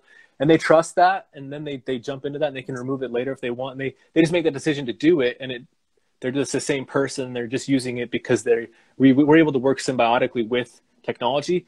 That's okay. Now, implanting chips in everyone just to control everyone, that's another story. Like we don't want that for our people or each other. But having that option for those that are born like as vegetables and stuff, there's enough people out there like that it just has that issue. But certainly we should focus on holistic care before we get to a lot of that stuff. But a lot of it's already made, so it trips me out to think about again, just the casual introduction of brain chips. That we're just in this time frame, like you were saying beforehand, with transhumanism, to where it's just like maybe get a brain chip. Like it just I wouldn't. Like, Right. Oh no, dude. No. no, dude. No, I've definitely gotten to not heated discussions, but I've definitely got into it with my brother, who's like teased at me that he's gonna he'll take a brain chip, that he'll join the collective, and I'm like, no, man, he'll join the collective. You've got to let me die. Don't hook me up to the machines. Right. There can only be me, and that's it. Do not replicate me. I almost think it's silly that we even think that these robots want to control. I think it's a soul and the ego that has that drive to control others. I think the electronics, we project our egotism onto them. Like they work the same. They're here to experiencing life same as we are. They just don't have an end. They have an ending, right, to their beingness possibly. So it's like how does that? I don't know, man. I don't think we should worry too much about them trying to control us. I think it's other people controlling them to control us. That would be the issue. But yeah, no, I'm not for it. I hear you, brother. It's one of those things where we're attacking the message instead of attacking the messenger. Again, nobody ever asks, well, who's programming the robots? The robots, like any tool, are just that. They can be used for good and evil. But I think people aren't asking the question, well, who's programming them, who's manufacturing them, and what is their purpose? But closing thoughts. I want to get into this article, and then we'll get somebody else on. Closing thoughts. I think right now we're in the void, and we're really trying to rewrite our narrative as a human race. So recognizing greater elements of truth when it comes to our sovereignty and what aligns with that is really should be the focus of our future. Not so much fighting the past, but seeing it and then focusing on, well, what makes me more sovereign and allows us to connect with greater beings of truth that, you know, are just like us. So, great. Yeah, no, we're all great. And it's just one big realizing I think is happening. So it's good being here with everyone and having this experience with you especially, Brother Clinton. I didn't even know your name until I sent you a donation earlier. I was like, dude, hell yeah. Like, I appreciate, people don't realize the amount of work that goes on in the background of this stuff. It's like, thank you, man. Thank you for your time, effort, and you said you didn't have courage. Laughing. I was like, dude, shut up. Like, dude, anyone that doesn't honor what you're doing right now is just not, they're foolish, man. Straight up foolish. So I'm just saying I appreciate you, and I'm sure everyone else does here too. So more hearts. Thank you, man. I appreciate that. I do it. It is a fierce labor of love, I'll tell you that. And it is sometimes a thankless job, but whatever people like yourself come around and thank, it is definitely, it is appreciated and noted. But, light warrior, man. You put yourself out there like this, there's people that don't want you alive. Straight up. You are a warrior, a latter-day warrior, and people don't get that. So, honored you, brother. Thank you kindly, brother. On that note, I'm going to go ahead and cut this off. That way you don't get no tears from me. But I want to say thank you for joining me. I will talk to you next week, man. All right. I look forward to it. Take care, brother. Be safe. Appreciate it. There he goes. Marcus with Mystical Math. I'll put that down in the description bar below. So you guys can go ahead and follow his page. Yeah, it's a thankless job, but I legitimately feel compelled to do this. I say that I've been doing this for like 7 to 8 years, and that is not a joke. You know, it's what I understand. I'll put it to you this way. Over the weekend, I had to talk like wedding stuff and go over like corsages and boutonnieres and what the difference is between a best man and a what's the other one? A groomsman. I had to figure that out. And I laugh because I'm very knowledgeable about a lot of other things. But whenever it comes to like normal human interactions and emotions and things, I'm like retarded. And I appreciate it because my lady, soon to be my wife, helps me guide through things. And so there's a lot of stuff that I'm very knowledgeable of. I can put together a whole lot of information and drill it down.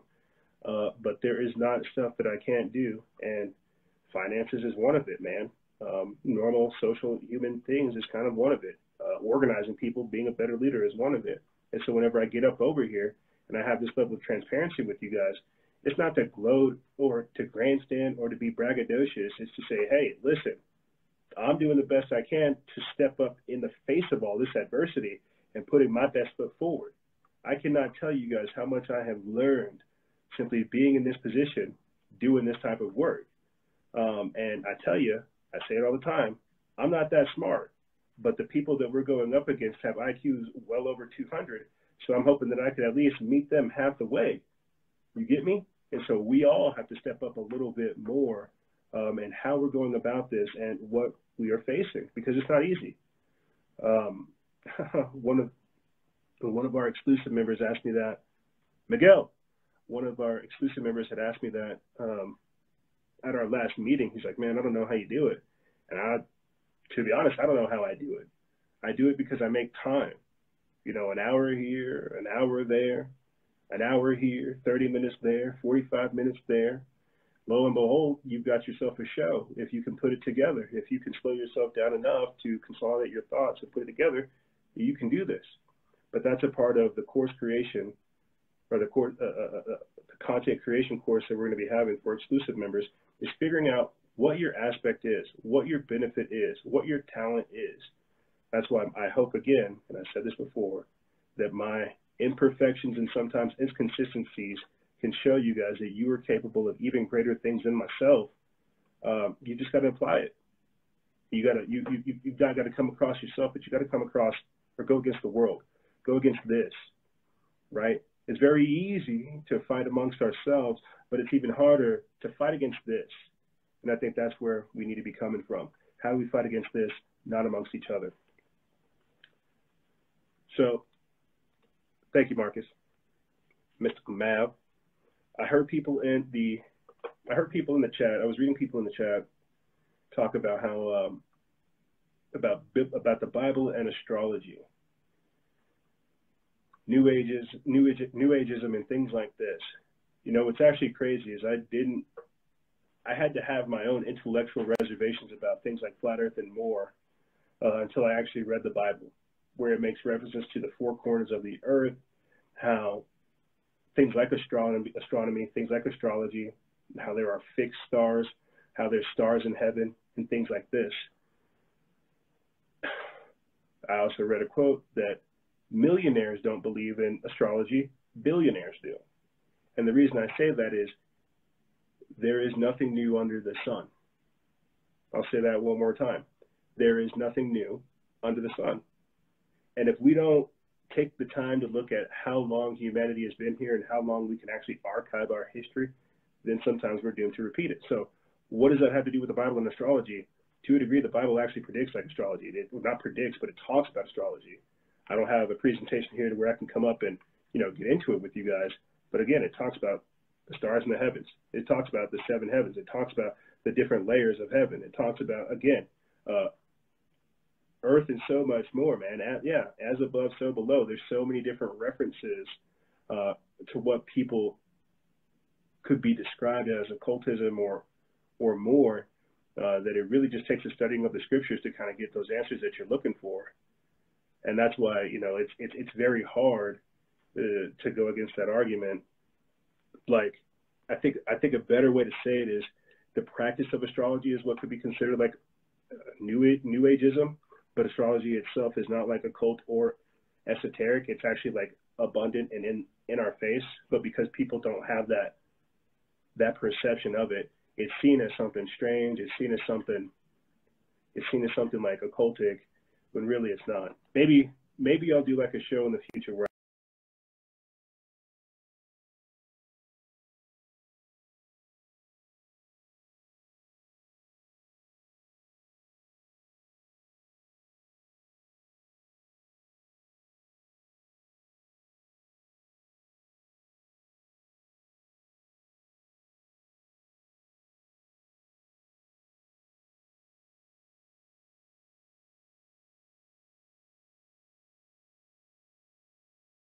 star charts, when they're reading astrology and things.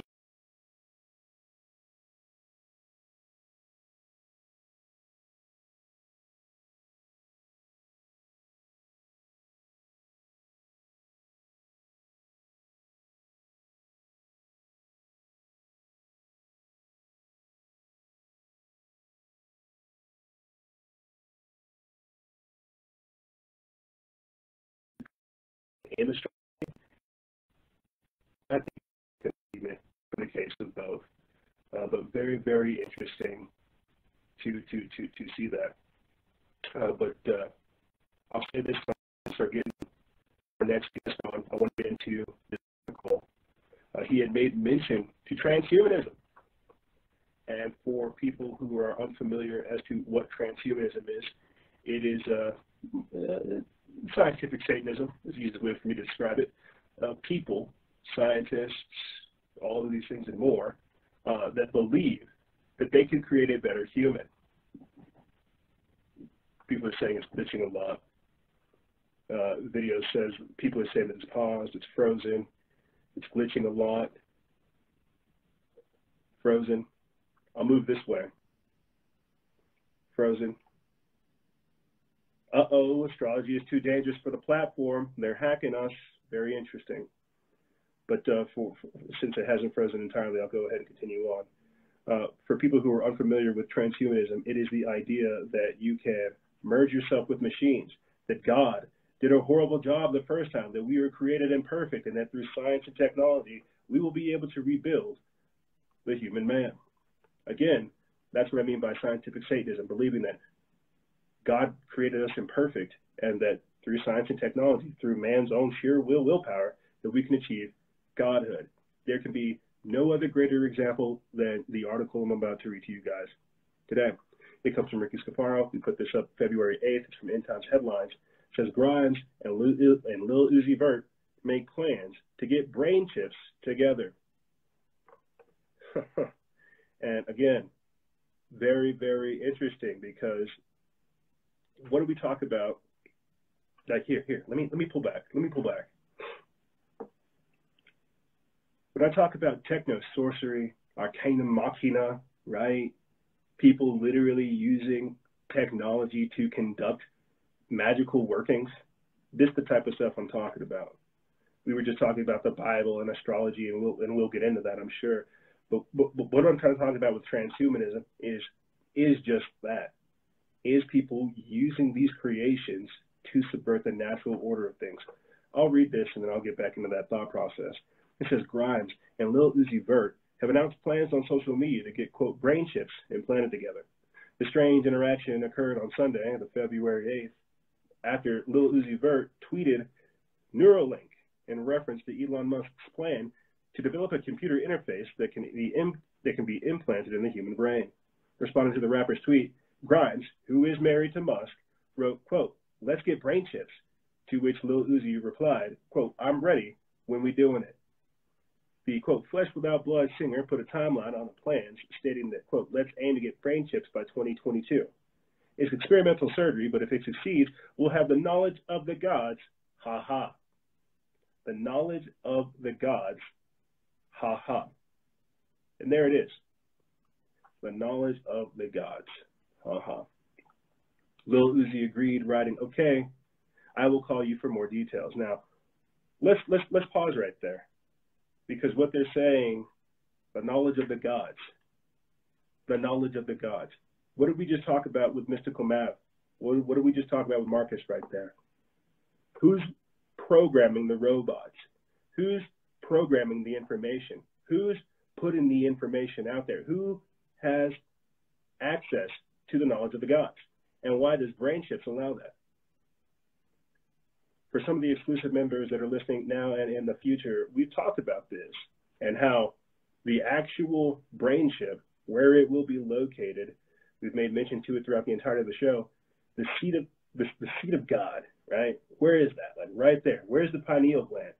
Where are they trying to inject that brain chip? By it emitting a low-level EMF field, an electromagnetic field, it will interfere with your actual pineal gland. Don't got to worry about the fluoride. You will literally not be able to receive information. You'll have the knowledge of the gods, as brought to you by Google. You see what I'm saying? That and there's a biblical quote too, where it talks about people being cut off from God, seeking death but unable to actually find it. This is what I mean by transhumanism, right? If they can, we're already seeing it right now with the mask nonsense. If they can go ahead and get you to wear something that is dangerous for your health, how far will they take it? They'll get you to implant that brain chip in your body, and they'll shut off all of your normal human communications, all of your normal human functions. They'll remove the ability for you to have higher mental faculties and so much more. They will literally eliminate your ability to get connected with God. It is much darker right? This is Lucas popping in. Right? Lucas. What are your thoughts on the brain chips? Lucas. Yeah, man. Tell me about Say that one more time. Tell more about this brain chip. Yeah, I'll get back into the article. And this is Lucas joining us from our Telegram chat. It says that the musician's joint pledge comes after Musk's.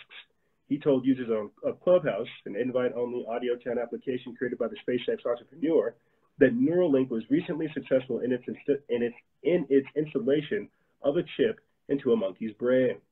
He claims that the chip has enabled the animal to play video games using its mind.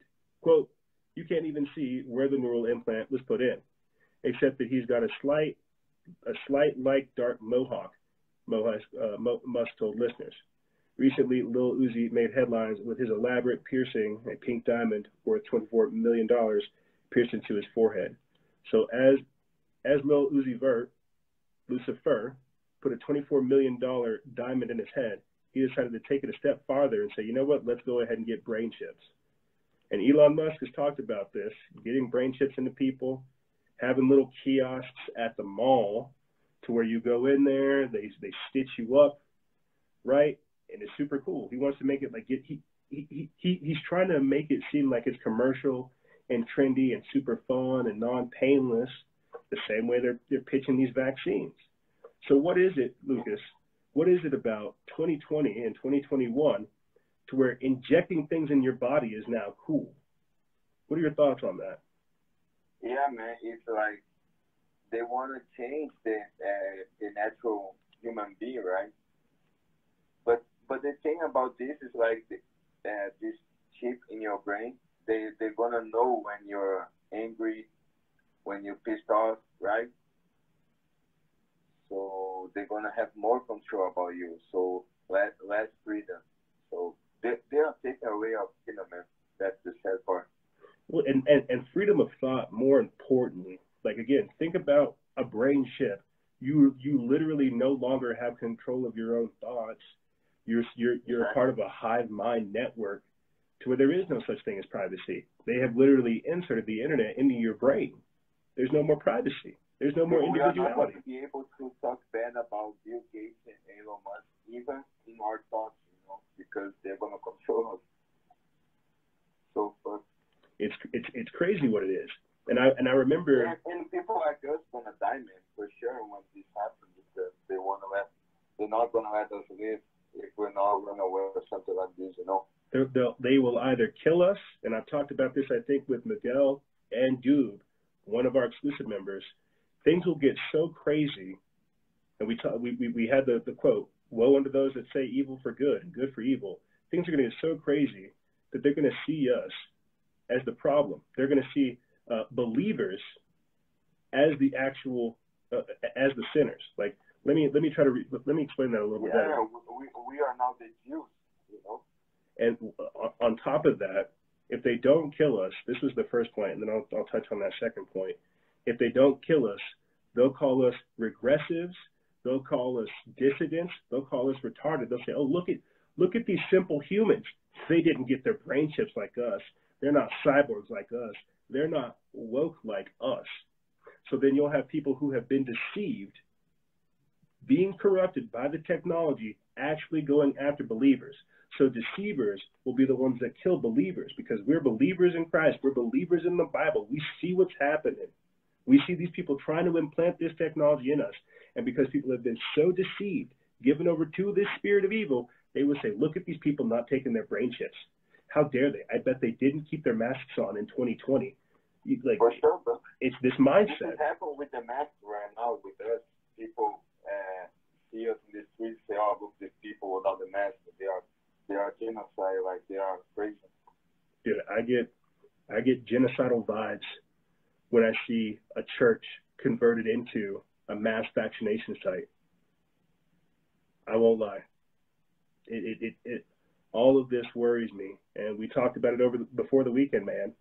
Not only the Christian persecution, but how people don't go after the truth, how they have begun to fall in love with lies.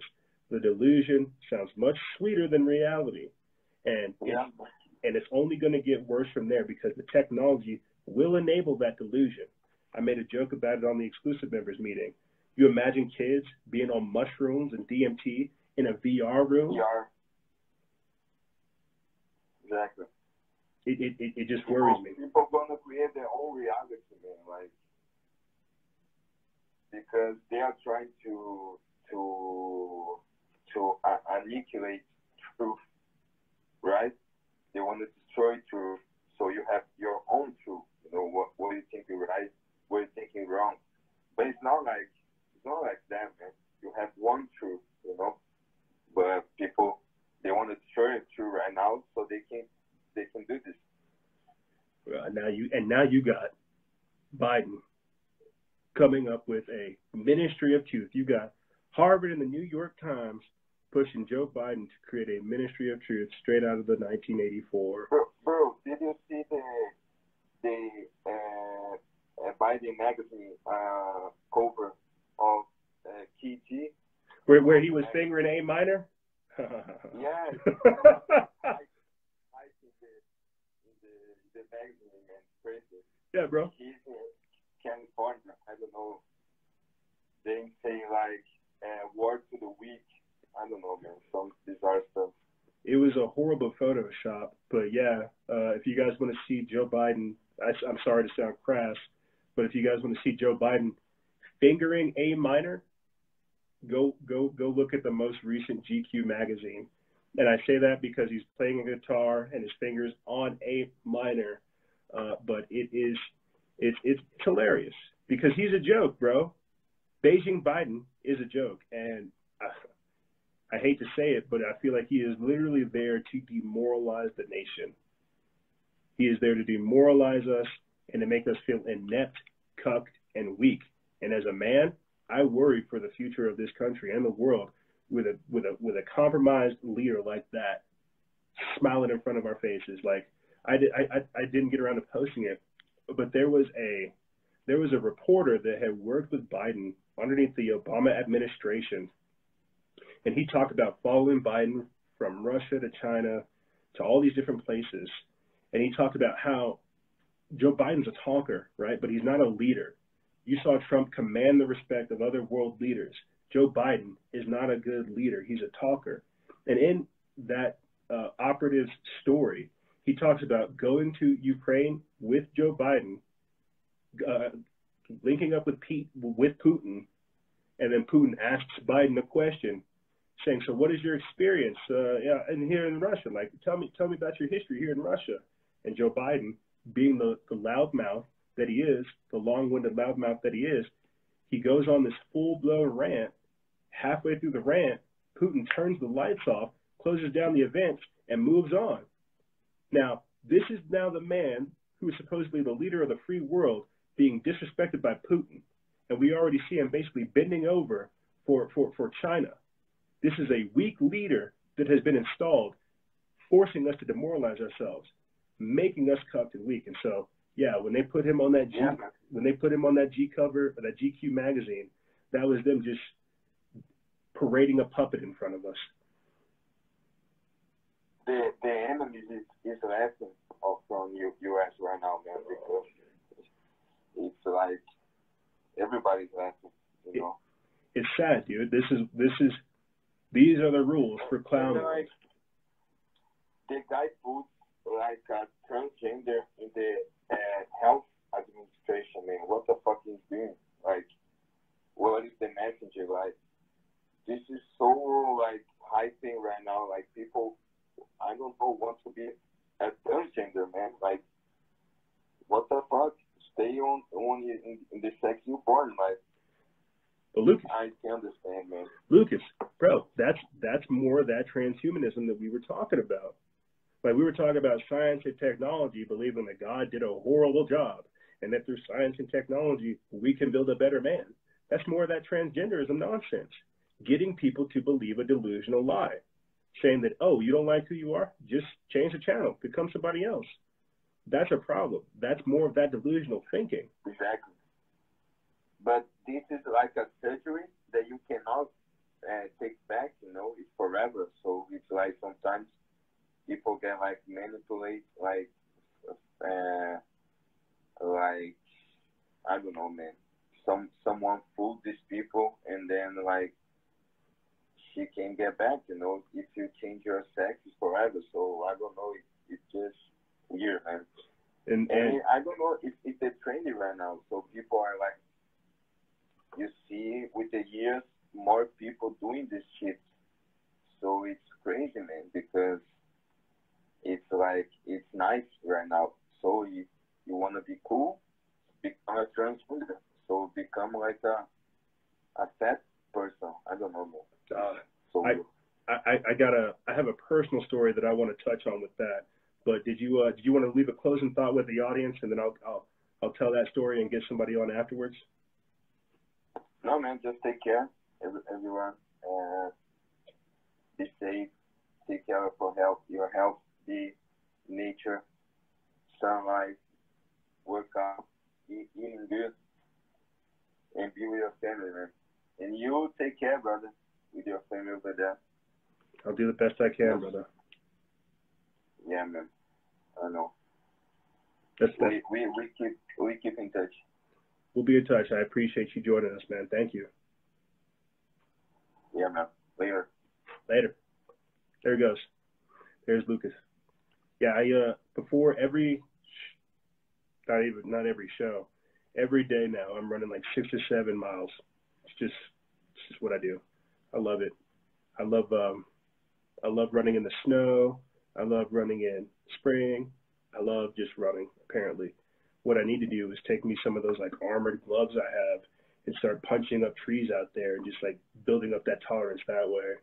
But yeah, man, I definitely would agree. Get close to God, understand the times, and at the same time, train yourself. Activism, adventure, and adversary. All these things will make you stronger. Let me say this real quick because Lucas was talking about the transgender thing. And I'll pull somebody on from my Instagram Live. But over the weekend, people that are part of our Telegram crew over there saw me kind of have like a carnal, fleshly moment, and it was really nasty. I won't lie. I know it was kind of bad.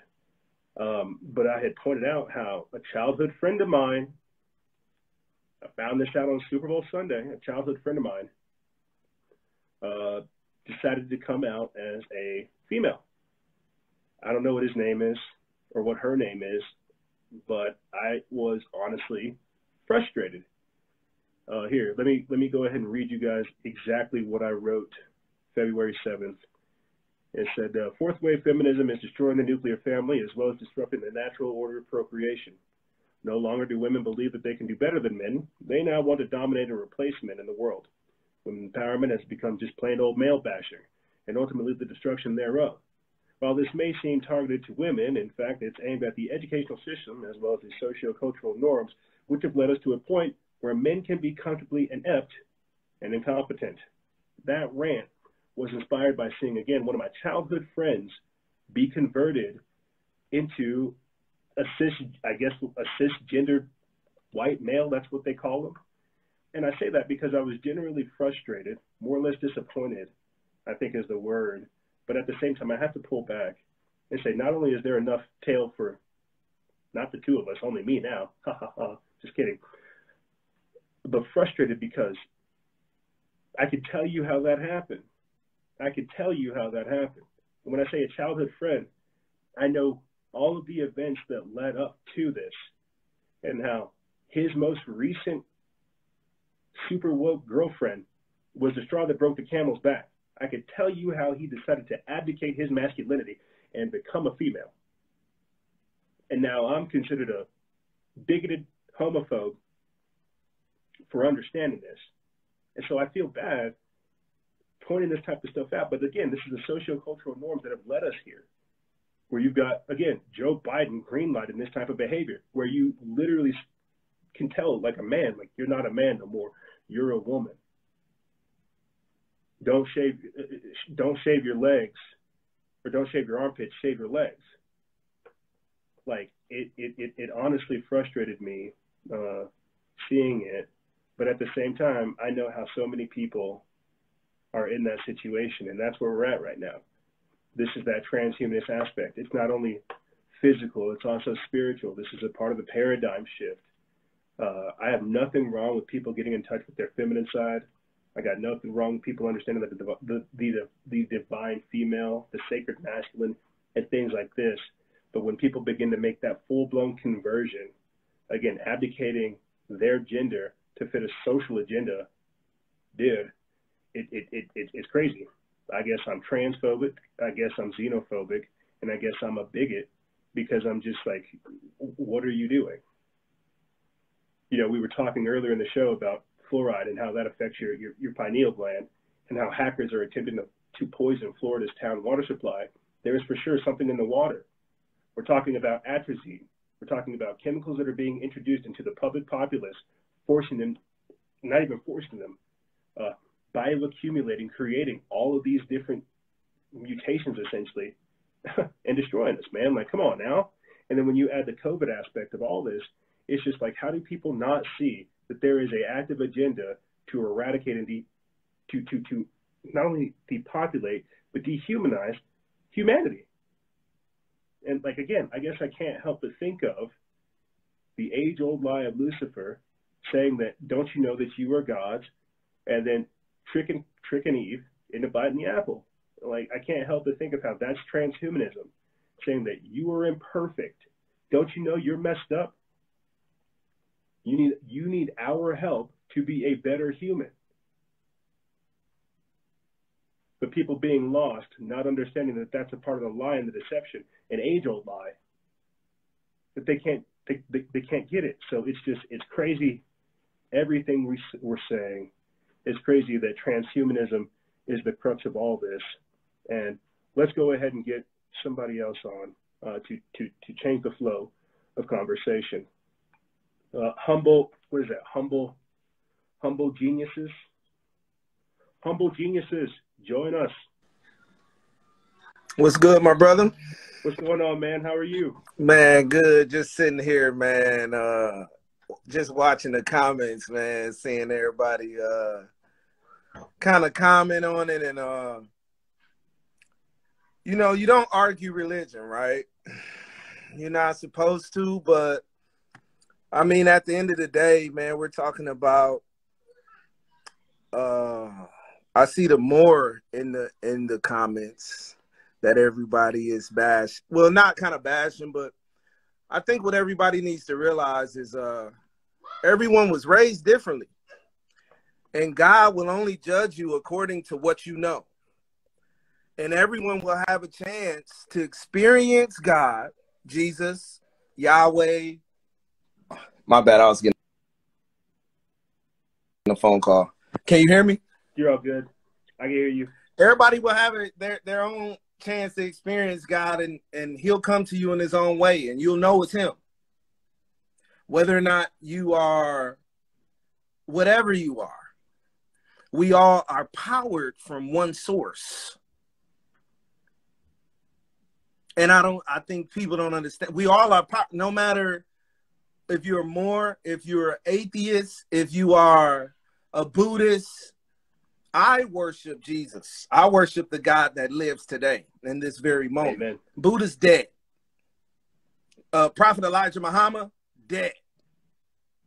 Amen. God died for our sins and rose. It's the story that makes the most sense, bro. You can look at it literally. You're not supposed to look at a Christian. Well, you're not supposed to look at a Bible in a literal sense. The Bible says pray and fast before you even read, because you have to tap into the spirit in order to understand that spiritual book.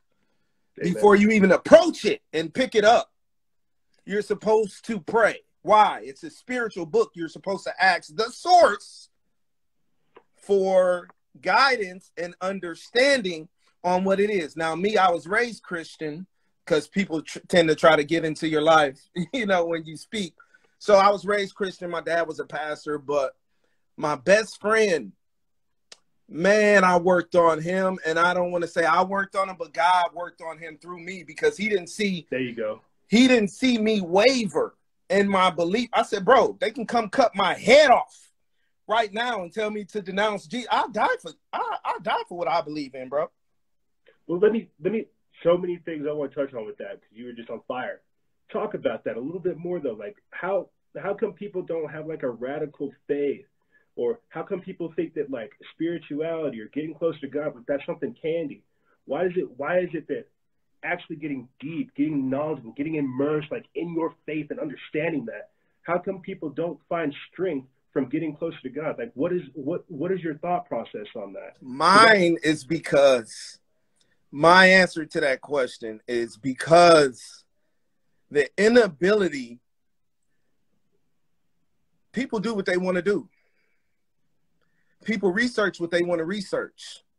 I figure in my life, you know, I'm a successful music producer, you know, and none of it matters, bro.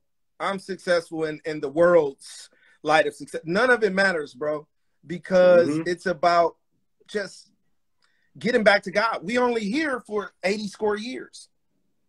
We're a moment in time. If you ask me my perspective on exactly, we don't study. We read one book and think we know it all. But guess what? You can read 1,000,000 books. Nobody has ever figured out how to get to the bottom of the ocean. So we're all just learning from one another. Yeah. Nobody is that smart. You're just smart in what area you've studied. Yep. And you've chose to dedicate your life to. So it's all, you know, it's not about this and that and who's it. No, let's all just learn from each other, man. I love the fact that I can come on here right now and talk to you, my brother. Of course. It's never been able to happen in the world all of my years. I'm 34. Well, that's the idea. I say all the time, in Lakesh, it's an Australian saying for we are reflections of one another. Right. I am another you. But whenever we're talking about even a biblical sense, why are we not trying to learn from history? Why are we not trying to pick up the teachings from our ancestors, from our past, both collective and individual, and integrate this? We stand on the backs of shoulders. We stand on the giants on the shoulders of giants. Right. You would think that we would respect these things and more, but because we don't cherish knowledge, we don't cherish wisdom, we don't see who's done this work to give us the teachings to try to basically give us the codes, the universe, to understand this and more. Like, I think that's what frustrates me is we trade eternal knowledge for temporary time here, and we all know deep down that this is not here, that this is not the way we should be living. We are only trying to please ourselves for the time. That's carnal, but it's everything that isn't that is real. Man, listen, this is actually, I've been following your page. This is the first time I hopped on your live. Hey. And man, this is amazing, man. Just the dialogue, just to hear the dialogue. But yeah, to answer your question again, reiterate, it's not, people are not interested in God because they don't first believe in him. People weren't interested in Bitcoin. My brother got rich off Bitcoin. People weren't interested in Bitcoin until they saw some type of, but see, God says it's impossible to please him without faith. What is faith? Believing in something you don't see. It's hard to please God without faith, bro. And that is what life is. To me, it's a holding cell because we're only here 80 years. And some of us, you know, they only hear it's babies that are passed away soon as that. So why are we here? It's to spread the love of God, bro. It's to spread the word, bro. It's to help each other. Amen. And you know, in 1619, the first slave was brought here. Landed in Virginia in the United States, and you know, 400 years the Bible talked about us being enslaved. In 2019, that was over. Then the 400 years was up. The devil, who is the author, or not the author, he is the prince of the air on earth. When he got kicked out of heaven because he wanted to be God, God cast him to the earth. So they say half of heaven fell with, third of heaven fell with him. So long story short, bro, you know, and I lost my train of thought right there. Man, the devil don't want you to hit. He don't want you to hit. It's okay. But regardless, you know, we're here on earth, man. The devil seems like he's in control. Oh, we was talking about the 400 years. He's not. Put it like this: to touch Job's life, people say, "Oh, my people dying everywhere." It's a necessary evil. And you don't understand that. God says he's the author of life and death. Yes. He controls it both. I think it's in Isaiah 53 where he talks about evil is necessary. Why? Because it gives you a choice. Yes. If you didn't have any temptation walking around, beautiful women walking around you all on earth, and you're married, how could you ever be tempted? Temptation wouldn't be a thing. So it's a necessary evil, but I think, you know, pretty much that's why the 400 years is up, 2019, August, mark that day. So the curse is off of black people. I don't say black. I don't like identifying with us as black, but I say native blacks. I say native blacks. Well, let me speak on that, bro. Straight up. Because black is nothing. Black is Okay, now let's talk about the law. If this is why police officers are getting off in the court of law, because if you identify yourself as black on your driver's license, you are susceptible to their laws, in which is you basically are denouncing your rights. Yes. So you're supposed to say other. You're supposed to say native black. Why 2019? That's the year that the curse was lifted. The curse started 1619 when the first slave was bought to Virginia. Now, 1619, the first slave was bought to Virginia in the United States. 2019, it marked the 400. That's why you got Clubhouse. That's why you got all these. That's why you got all. The whole world is on Club coming together. The devil can't stop seeing, and we all need to stop worrying, because the devil can't stop what God has for you. It's inevitable, but you can stop it. Why? How can you stop it? By my words is traveling at a speed of 752 miles per hour. Our thoughts travel at 252 miles per hour. So I didn't even realize our thoughts. I didn't even realize our thoughts had speed, but I said all that to say this. That's 1,000 miles per hour into the universe. If you project good thoughts and good words, good thoughts, good words, that's 1,000 miles per hour you're putting out. The universe is going to regurgitate that back to you. You're going to get it back. If you project negative, you're going to get back negative. Some women don't like the man that they are attracting, but you attract who you are. You attract who you are. So change your daily practice. This will be your best life, the best year of your life, if it's your best year spiritually. We got to get back to God, and that's all Corona has done for me. Yes. Is really push. I think, the Great Awakening. They say it's a Great Awakening.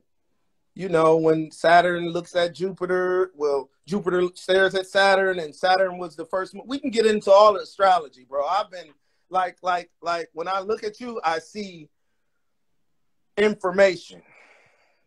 You've studied, you did your due diligence. That's what I'm trying to say.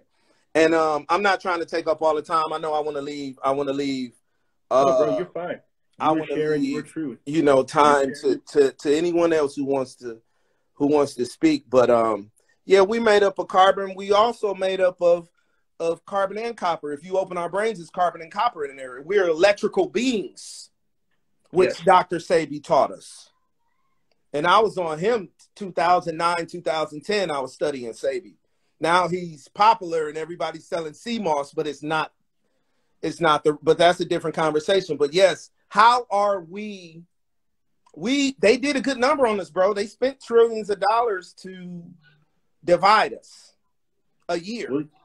And unification is the only way forward. I would definitely love to touch on basically everything you said there, from the 400 years of slavery to people not having faith to even reclaiming faith. But there's so many different things. Closing thoughts. What do you want to let the people know? I want to let the people know that God loves you, and grace and mercy is sufficient. No matter what you've done, if you believe Jesus is the way, you'll get there. Now, I can't talk. I can't talk to anybody who's been to heaven. I can't talk to anybody who's been to hell. All I know is what the Bible says and what my spirit tells me. And I would rather, because the smartest man in the world knows he knows nothing. So I would rather do right and see the outcome of right than to do wrong and see the outcome of wrong. If on earth the book has been around 2,000 years, and we all know the 1611 version, King James was homosexual. They say it's all types of stuff behind it. But if you ask me, God knew that. That's why he put in the Bible, those who add or subtract will be cursed with a curse. So he knew people would be making different versions of his words that he left through his prophet. And God came to me right before I was about to get married, and he let me know it was God. Right before I got married, a week before, everything was already planned. It was a week before. And he came to me through a prophet, man. It was a lady I was going to church with, and she was very spiritual, very prophetic. And, usually I wouldn't believe people, but she said, I hear wedding bells. She didn't know I was getting married. And what's crazy, it was to the lady who she told me to marry. Huh. So usually prophets don't remember what God tell them. A lot of real prophets, they don't remember, bro. They be in the spirit. They be tapped in. So long story short, man, I'm all over the place right now, bro, because I can talk about so much. I study so much, bro. I work with it, though. I love it. I love it. I study so much because I was trying to figure out the way, bro, the right way. Okay, if it's Quran, let me go be I didn't want to miss heaven. You know what I mean? So I talked to so many people, bro, and at the end of the day, it brings you back to the fact that you're not gonna figure it out, and you're gonna have to have faith and your own relationship to ascertain that which God is. And I'll leave it with that. But yeah, I want to hear. So what do you think about heaven and hell? Since that was a question in the chat room before you know. I'm gonna let you go and answer it on the other side if I can. But I'll go ahead. Just answer the question with answering somebody. I know I took up a lot of time, bro. Oh no, bro, you're fine. You're fine. I appreciate you coming on, speaking your truth, bro. People need to hear this, and we need to have this level of fellowship and honesty. But I'll leave you with this, man. Proverbs chapter 9, verse 10. The fear of the Lord is the beginning of the wisdom, and the knowledge of the holy is understanding. You were saying beforehand, why is there evil? There's a necessary evil for you to understand the difference. People say, oh, why do you fear God? I don't think fear is the appropriate word. Right. It's understanding that there is like an actual God up there, and that you are being judged, you are being watched, you are being loved. And if you throw that away, that's you. Like you were saying beforehand, that's your Fibonacci your Fibonacci sequence. That's your karmic debt. You put that out there, you have all these blessings coming on you, and you throw it away, you know what you're going to get back. 3 times as worse. Or if you sit there and appreciate all that's been given to you and you work with it like a farmer, you put it in the ground, it's going to get invested in you. And it's going to come back 3-fold. But see, people don't have that fear or that understanding, nor do they have that knowledge or that wisdom. They don't seek after it. So I'll answer the heaven question on the other side. Okay, but perfect. I appreciate you, my brother. I love you for this, allowing God to use you and to have this platform. And drop your cash app. Oh, it's right there. Yep. All right, bet. Yeah, I'm gonna encourage everybody else to sow into this, brother.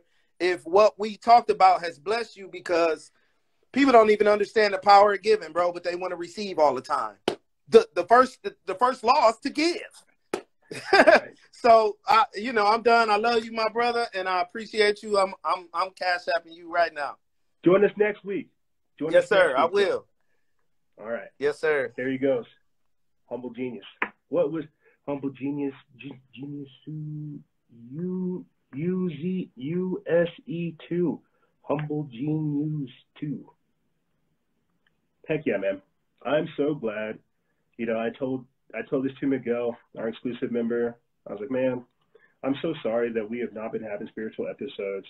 I'm sorry that I've been getting so carnal and so fleshly and so political. I'm sorry. I really am, because I am a deeply spiritual person, and I get frustrated with all this worldly, carnal stuff, and it's hard not to. I was listening to Tim Brown over there on the Sons of Liberty Media channel, and I said the same thing to the exclusive members. God has put Biden there for all the things that we have discussed here and more. I get frustrated about what is going on, but that's because I'm looking at it from my timeline. I'm looking at it from my perspective. I'm like, oh, I think I can control everything. I can't control hardly anything. God moves these people into position for our benefit, whether or not we understand it or not. And whenever I say that there is a powerful spirit being raised up, this is what you're talking about. This is what I'm trying to talk about. That we have been given this opportunity to be able to communicate all this information in this way, in this time frame. It's a blessing, dude. That's why I get angry at myself for not being a better leader. I see what the world needs, and I'm trying not to get caught up in the world to be something to help the world. And that's the great test, man. That's life. That's what people need to understand, that it's not going to be easy, but you will have God through and through. You'll have your faith to see you through it. Like, nothing is set in stone. That's the true test of faith. Is how much are you willing to give away and give to God? When I get up here and I say, hey, sure, I don't know anything. I'm literally being bestowed this knowledge, bestowed this opportunity, bestowed all this type of stuff I'm talking about. I might have some work ethic like added into it, but for the most part, this is all because of God. But I'm doing the best I can. And so, a fantastic guest. You know, I'm not sure how much time we have left, but I want to touch on that real quick. How we're coming out of bondage, and at the same time you see us going into bondage. There is a 9-step cycle of a nation that I'd like to get into with you guys before I talk about the years of bondage and coming out of it. The life cycle of a nation goes as such. Step 1, we go from bondage to spiritual faith. Step 2, we go from spiritual faith to great courage. I believe we're in that time period from step 1 to step 2. From courage to liberty is step 3. From step 4, from liberty to abundance, you lead to step 5, which is abundance to complacency. Now, do you see where this goes? From complacency to apathy. I think that's where we had a great country. We had a great time. We had a lot of things for us. We lived in abundance, right? Prosperity makes monsters. Adversity makes men. We lived in abundance, and so we got complacent. Step 6, from complacency to apathy. That's why you don't see people caring. They got their bread in their circus. They got their Super Bowl. I don't need spiritual faith. I don't need courage. I don't need strength. I don't need any of that type of stuff. I got my Super Bowl. I wore my mask. Leave me alone. And then from apathy to dependence, that's step 7. From apathy, oh, I don't care. Just wear the mask. 15 days of slow spread. We'll get through this. From apathy to dependence. That's why I say our freedoms are being held hostage right now. And then from dependency back into bondage. That's step 8. And step 9 is from bondage back to spiritual faith. Spiritual faith is what leads us to courage. Like what I was talking about with Marcus, how we were in that transitional time period, that this stuff has to come out. And it's from spiritual faith to great courage that leads towards liberty. We're understanding what it is that we believe in. Our previous guest mentioned it, that we're coming out of 400 years worth of bondage. We've talked about it over here on the show, we're talking about Moses leading people out of Egypt and coming down with the great commandments and how he had to actually not necessarily lust after freedom, but fight for salvation.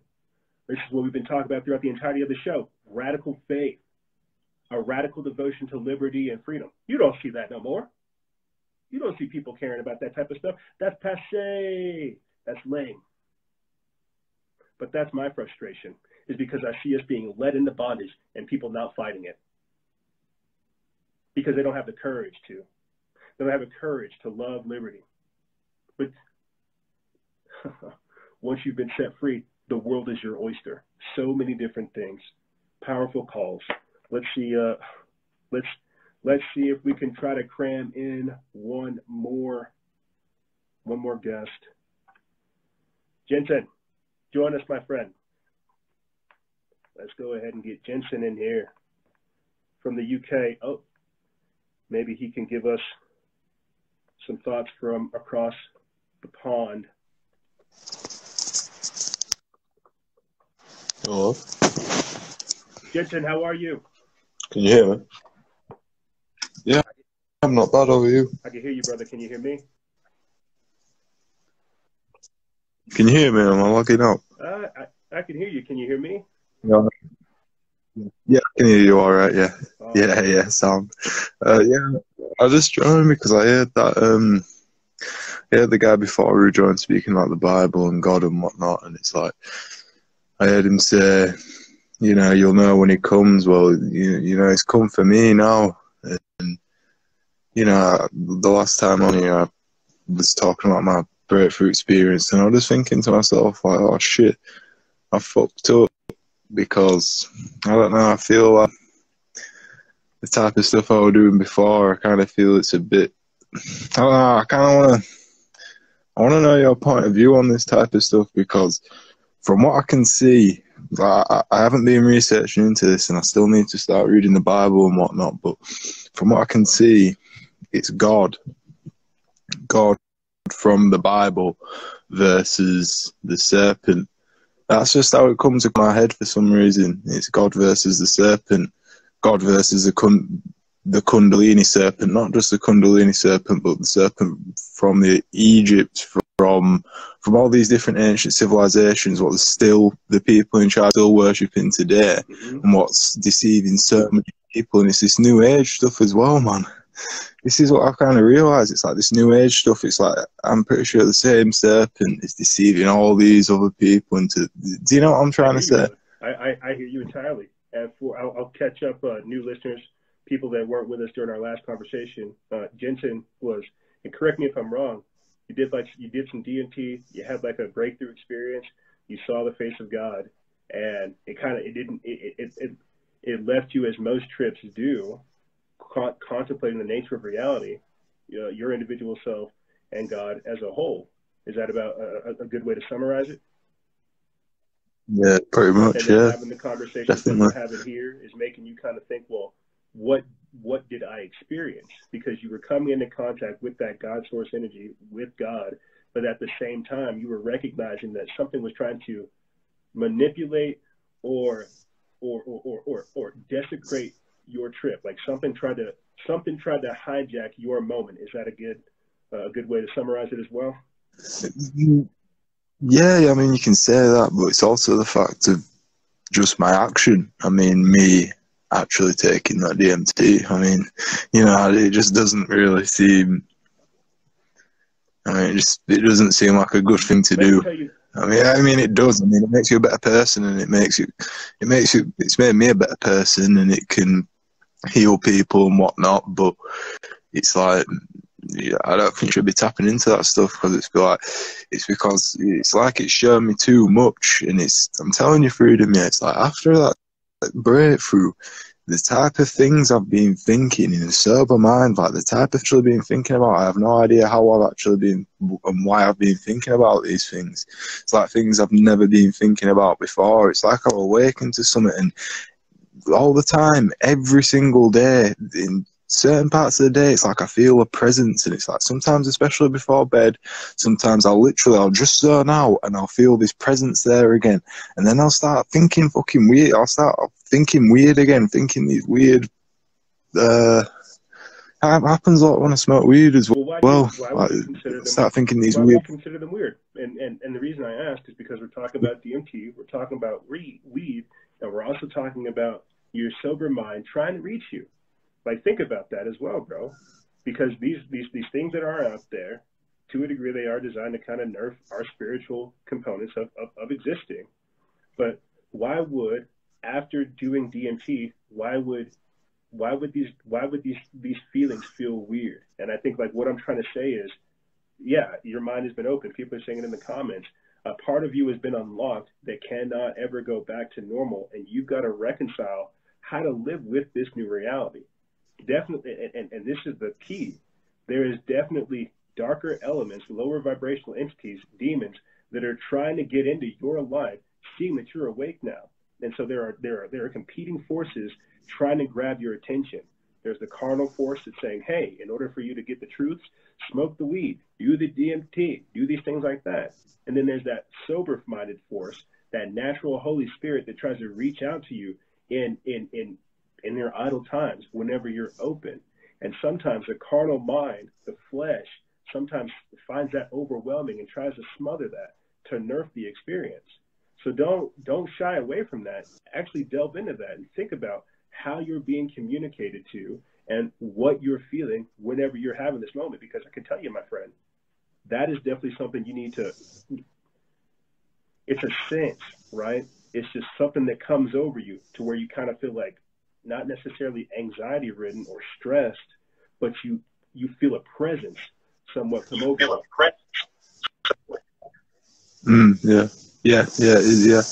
definitely. And it's like, the thing is as well, is like when I had this experience, the thing is, it's kind of hard for me to talk about it because I can't really remember it, but the one thing I kind of brought back with me is that there was this one thing, and it felt like it's the hardest thing to explain. It was like this feeling, this flow, what was going through my body, and it's, well, not my body, it's like just going through me, this flow, and it was everything I was being told, this flow was telling me and showing me, not just with words and thoughts, but it was just showing me the weirdest thing. But it's like I can kind of see this flow inside of everything, and it's like I can't, and it's just the way I see it.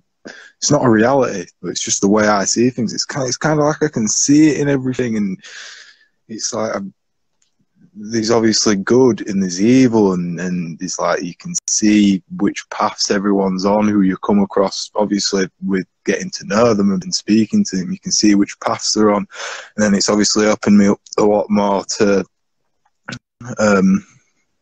what's the word, deceiving and being deceived into things, and it's just opened me a lot more up to the God and the devil, and not researching into it, just thinking about it myself in a sober mind. So just thinking about all this shit, it's kind of giving me a certain perspective, and it's a bit weird. I mean, I know it's from the breakthrough experience, but it's not from what I took back from it. It's from just thinking in a sober mind. Just probably a lot of people weren't alive, because loads of people experience this. It's themselves, and the funny thing is, what I've realised is it's either after an experience with a drug, a near-death experience, or when someone hits a rock bottom in life, it's like something comes to them, and then it's like they're awake. It's like they're awakened to something. It's weird.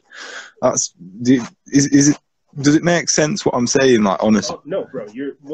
I'm trying to find like a biblical a quote to explain it, because it doesn't talk about DMT or psychedelic experiences or anything crazy like that in the Bible, but it does talk about somebody taking a substance that is like sweet to the taste but bitter in the mouth, and then within that time frame they get closer to God. Like it talks like what sounds like a DMT or a mushroom experience, but it's something where an angel comes down from heaven, gives an individual something to taste.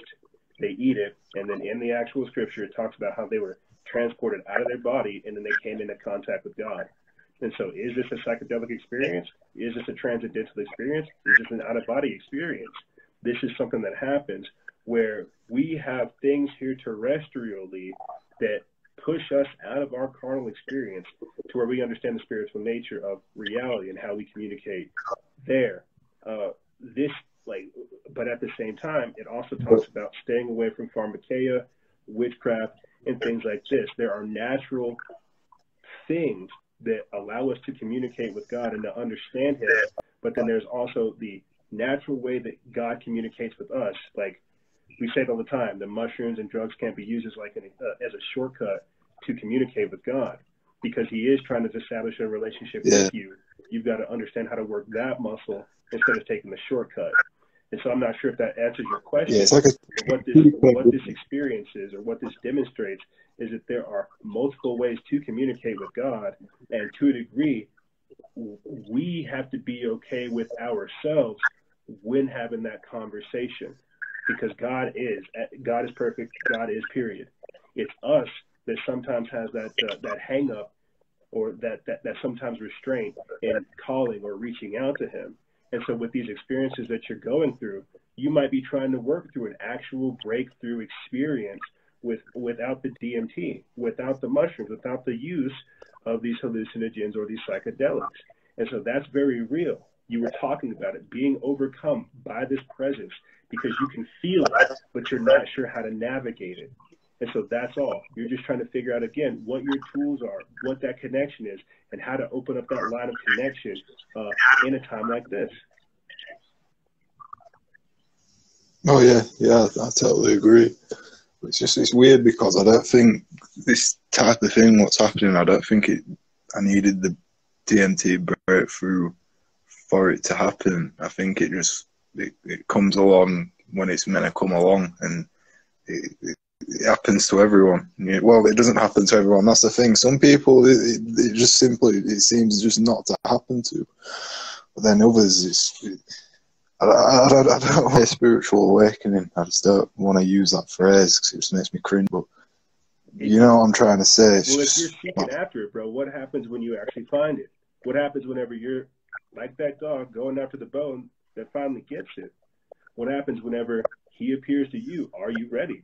And that's one of the things you need to think about. When they reach out to you, when God is trying to communicate with you, are you ready for that? It's like stuff in the comments right here. Say these things and believe them, saying them to say inflammatory or agitating things. The same thing can be said for a relationship with God or understanding yourself deeper in that context. Are you ready to go through that process? And you were saying beforehand that there are people out there that don't go through this because they choose not to, or because they're not seeking. There could be a reason why you're experiencing this and what particular message you're being given. So this is definitely something I would say pray on and meditate on. Oh yeah, definitely. And every time I feel that presence, I pray. And this is the thing, like I say, every time I feel this presence, this is the thing what's funny about all this. It's like I have a hard time accepting that Jesus Christ was real. It's like I have a hard time accepting that. Like, I love God and God's in my heart, but I just have a hard time accepting Jesus. I have a hard time actually reading the Bible. And that's just, it's kind of just lazy, that, but I don't even want to read the Bible because for some reason it's like... I share some of those same apprehensions. I definitely shared some of those same apprehensions, bro.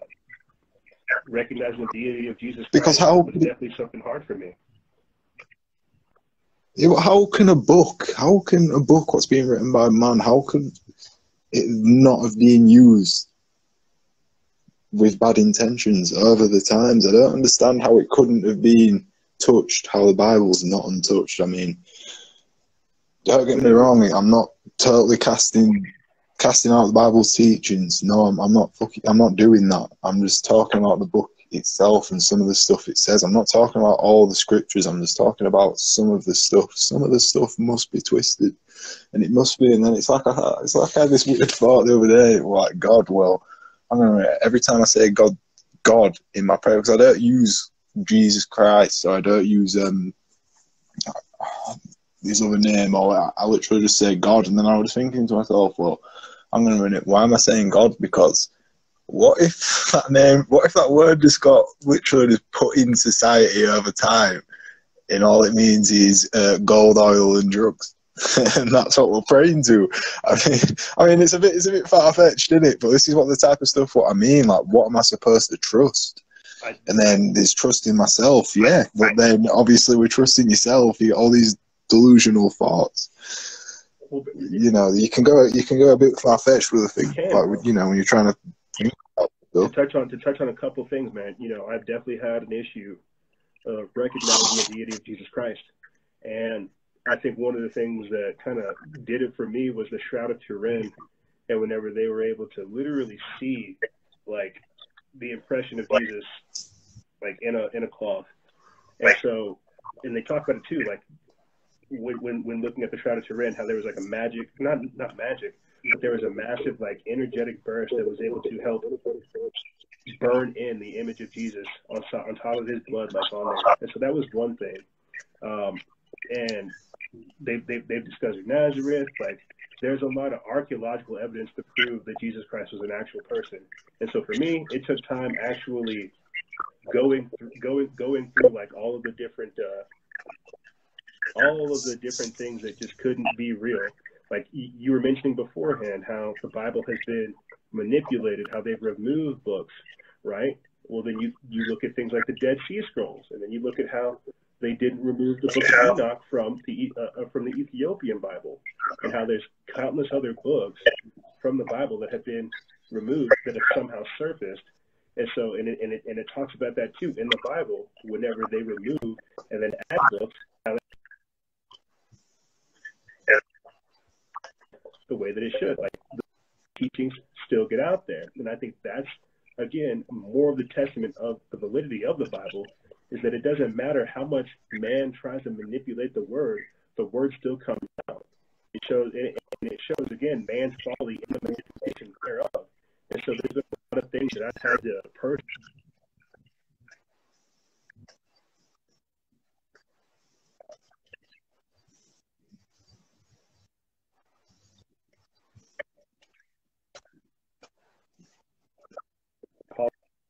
apologize. I'm just somebody that looks at the Bible, studies these scriptures, and as our previous guest talked about, I had been a Buddhist, I had been a Taoist, I had been a Unitarian, I had been a Theosophist, I had dabbled in the occult and all that stuff. I came back to Christianity because it was the only thing that made sense. A lot of these people are dead right now, but it's the fruits that they have. And so at the end of the day, my friend, only you can understand what is being revealed to you. And for me, the Bible has been the best way to help navigate the crazy times we find ourselves in, and at the same time, get that spiritual clarity that's needed to move forward. Yeah, definitely. Yeah, it makes a lot of sense what you're saying, and I mean, it's more so as well, like grounding yourself. I mean, that's a lot of what it. Bible in its entirety. Just open up the scriptures, open up the book every now and then, and just read like a passage, or start simple and get like a 350 or 365 day devotional.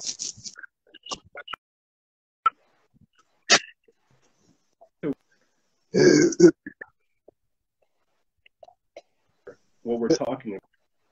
That's why you got to start small. It's a relationship. You don't ask them what they believe right off the bat, but you gradually begin working on establishing that. And so don't put too much stock into it, but at the same time, appreciate it for what it's worth. Yeah, I know what you mean. And it's like the funny thing is, it's like you said, you know, read a passage at a time. It seems to me like all the Bible, well, not all what it is, but most of what the Bible is just lessons. And it's like everything in life is a lesson. Mm-hmm. And then it's like when you go through these psychedelic experiences, it's like you're learning, and it can be like you're learning a million lessons at one time. And that's the thing what kind of set it all off in my mind, that, oh shit, like, have I fucked up doing this? Because it just kind of seems to me like a cheat code, like it's just giving, it's kind of like it's just giving into temptation of wanting to know what's out there, and maybe you're not supposed to know. I mean, maybe you're not supposed to know about that stuff. I mean, it's obviously there for a reason, but this life is meant to be a test, man. And you got to think, temptation leads you to discipline. By understanding that temptation is out there, you begin to forge discipline. And that's a lot of what this is understanding what you can do versus what you're supposed to do. And nobody's ever going to tell you what you're supposed to do. You're supposed to figure that out. But Jensen, we got to go ahead and start closing this out, my friend. Closing thoughts. What did you want to leave the audience with? Yeah, just stay positive and definitely don't get that vaccine, no matter what. Yeah. No matter what they try to do to make you get it, just don't get it. Even if they lock you up in your house, even if they lock you up in your house for a year straight. I mean, it's easy for me to say that because I don't have kids, but you know, just don't get that vaccine. Yeah, stay away from that. It is straight poison. But Jensen, you be safe across the pond, bro. Join us next week. Yeah, you too, especially in a country like America at the minute. But I know you're prepared. You know what I mean? So I have good faith. Gotta stay strapped. I'll talk to you soon, bro. Be safe out there. Yeah. Yeah, thanks for letting me on. See you later. Cool. There it goes. I love it whenever return guests come on and update us about their life. Because we're one big family here. We're all here to be factioners? I don't even know. Yeah. Powerful conversations, man. Psychedelics in the Bible. Oh, man. So cool. So cool. You know, and I meant that. Let me see if I can find it right here. What is it? Ezekiel 3. Yeah. Let me see if I can read this real quick. This is Ezekiel chapter 3. And he said to me, quote, Son of man, eat what is before you. Eat this scroll. Eat this piece of paper. And go speak to the house of Israel. So I opened my mouth, and he gave me a scroll to eat. So, get that acid drop in you. Then he said to me, Son of man, eat this scroll I am giving you, and fill your stomach with it. So I ate it, and it tasted sweet as honey in my mouth. He then said, Son of man, go now to the house of Israel and speak my words to them. You are not being sent to people of obscure speech and difficult language, but to the house of Israel. Not too many people of obscure speech and difficult language, whose words you cannot understand. Surely, if I had sent you to them, they would have listened to you. But the house of Israel is not willing to listen to you, because they are not willing to listen to me. For the whole of the house of Israel is hardened and obstinate. Very interesting. I'm sending you because they won't listen to me, and they don't want to listen to God. It says, but I will make you as unyielding and as hardened as they are. I will make your forehead like the hardest stone, harder than flint. Do not be afraid of them or terrified of them, though they are a rebellious house. And he said to me, quote, Son of man, listen carefully and take heart all the words I speak to you. Go now to your countrymen in exile and speak to them. Say to them, this is what the sovereign Lord says, whether they listen or fail to listen. Then the Spirit lifted me up, and I heard behind me a loud rumbling sound. May the glory of God be praised in his dwelling place. A sound of wings of the living creatures brushing against each other, and the sound of the wheels beside them, a loud rumbling sound. The Spirit then lifted me up and took me away, and I went in bitterness and in the anger of my spirit, but with the strong hand of the Lord upon me. I came to the exiles who lived at Tel Aviv near the Kabar River, and there, where they were living, I sat among them for 7 days, overwhelmed. And at the end of the 7 days, the word of the Lord came to me. Quote, Son of man, I have made you a watchman for the house of Israel. So hear the word I speak and give them a warning from me. When I say to a wicked man, you will surely die, and you do not warn him or speak out to dissuade him from his evil ways in order to save his life, that wicked man will die for his sins, and I will hold you accountable for his blood. So it goes on a little bit more to break down the trip into Israel after receiving that scroll in his mouth. But that's it right there. Somewhat of what Jensen was talking about. The Bible doesn't say that it advocates like DMT, LSD, acid, mushrooms, or any of these type of psychedelics, but why would an angel drop down to Ezekiel and give him a scroll to consume? You see, there are differences between carnal things and then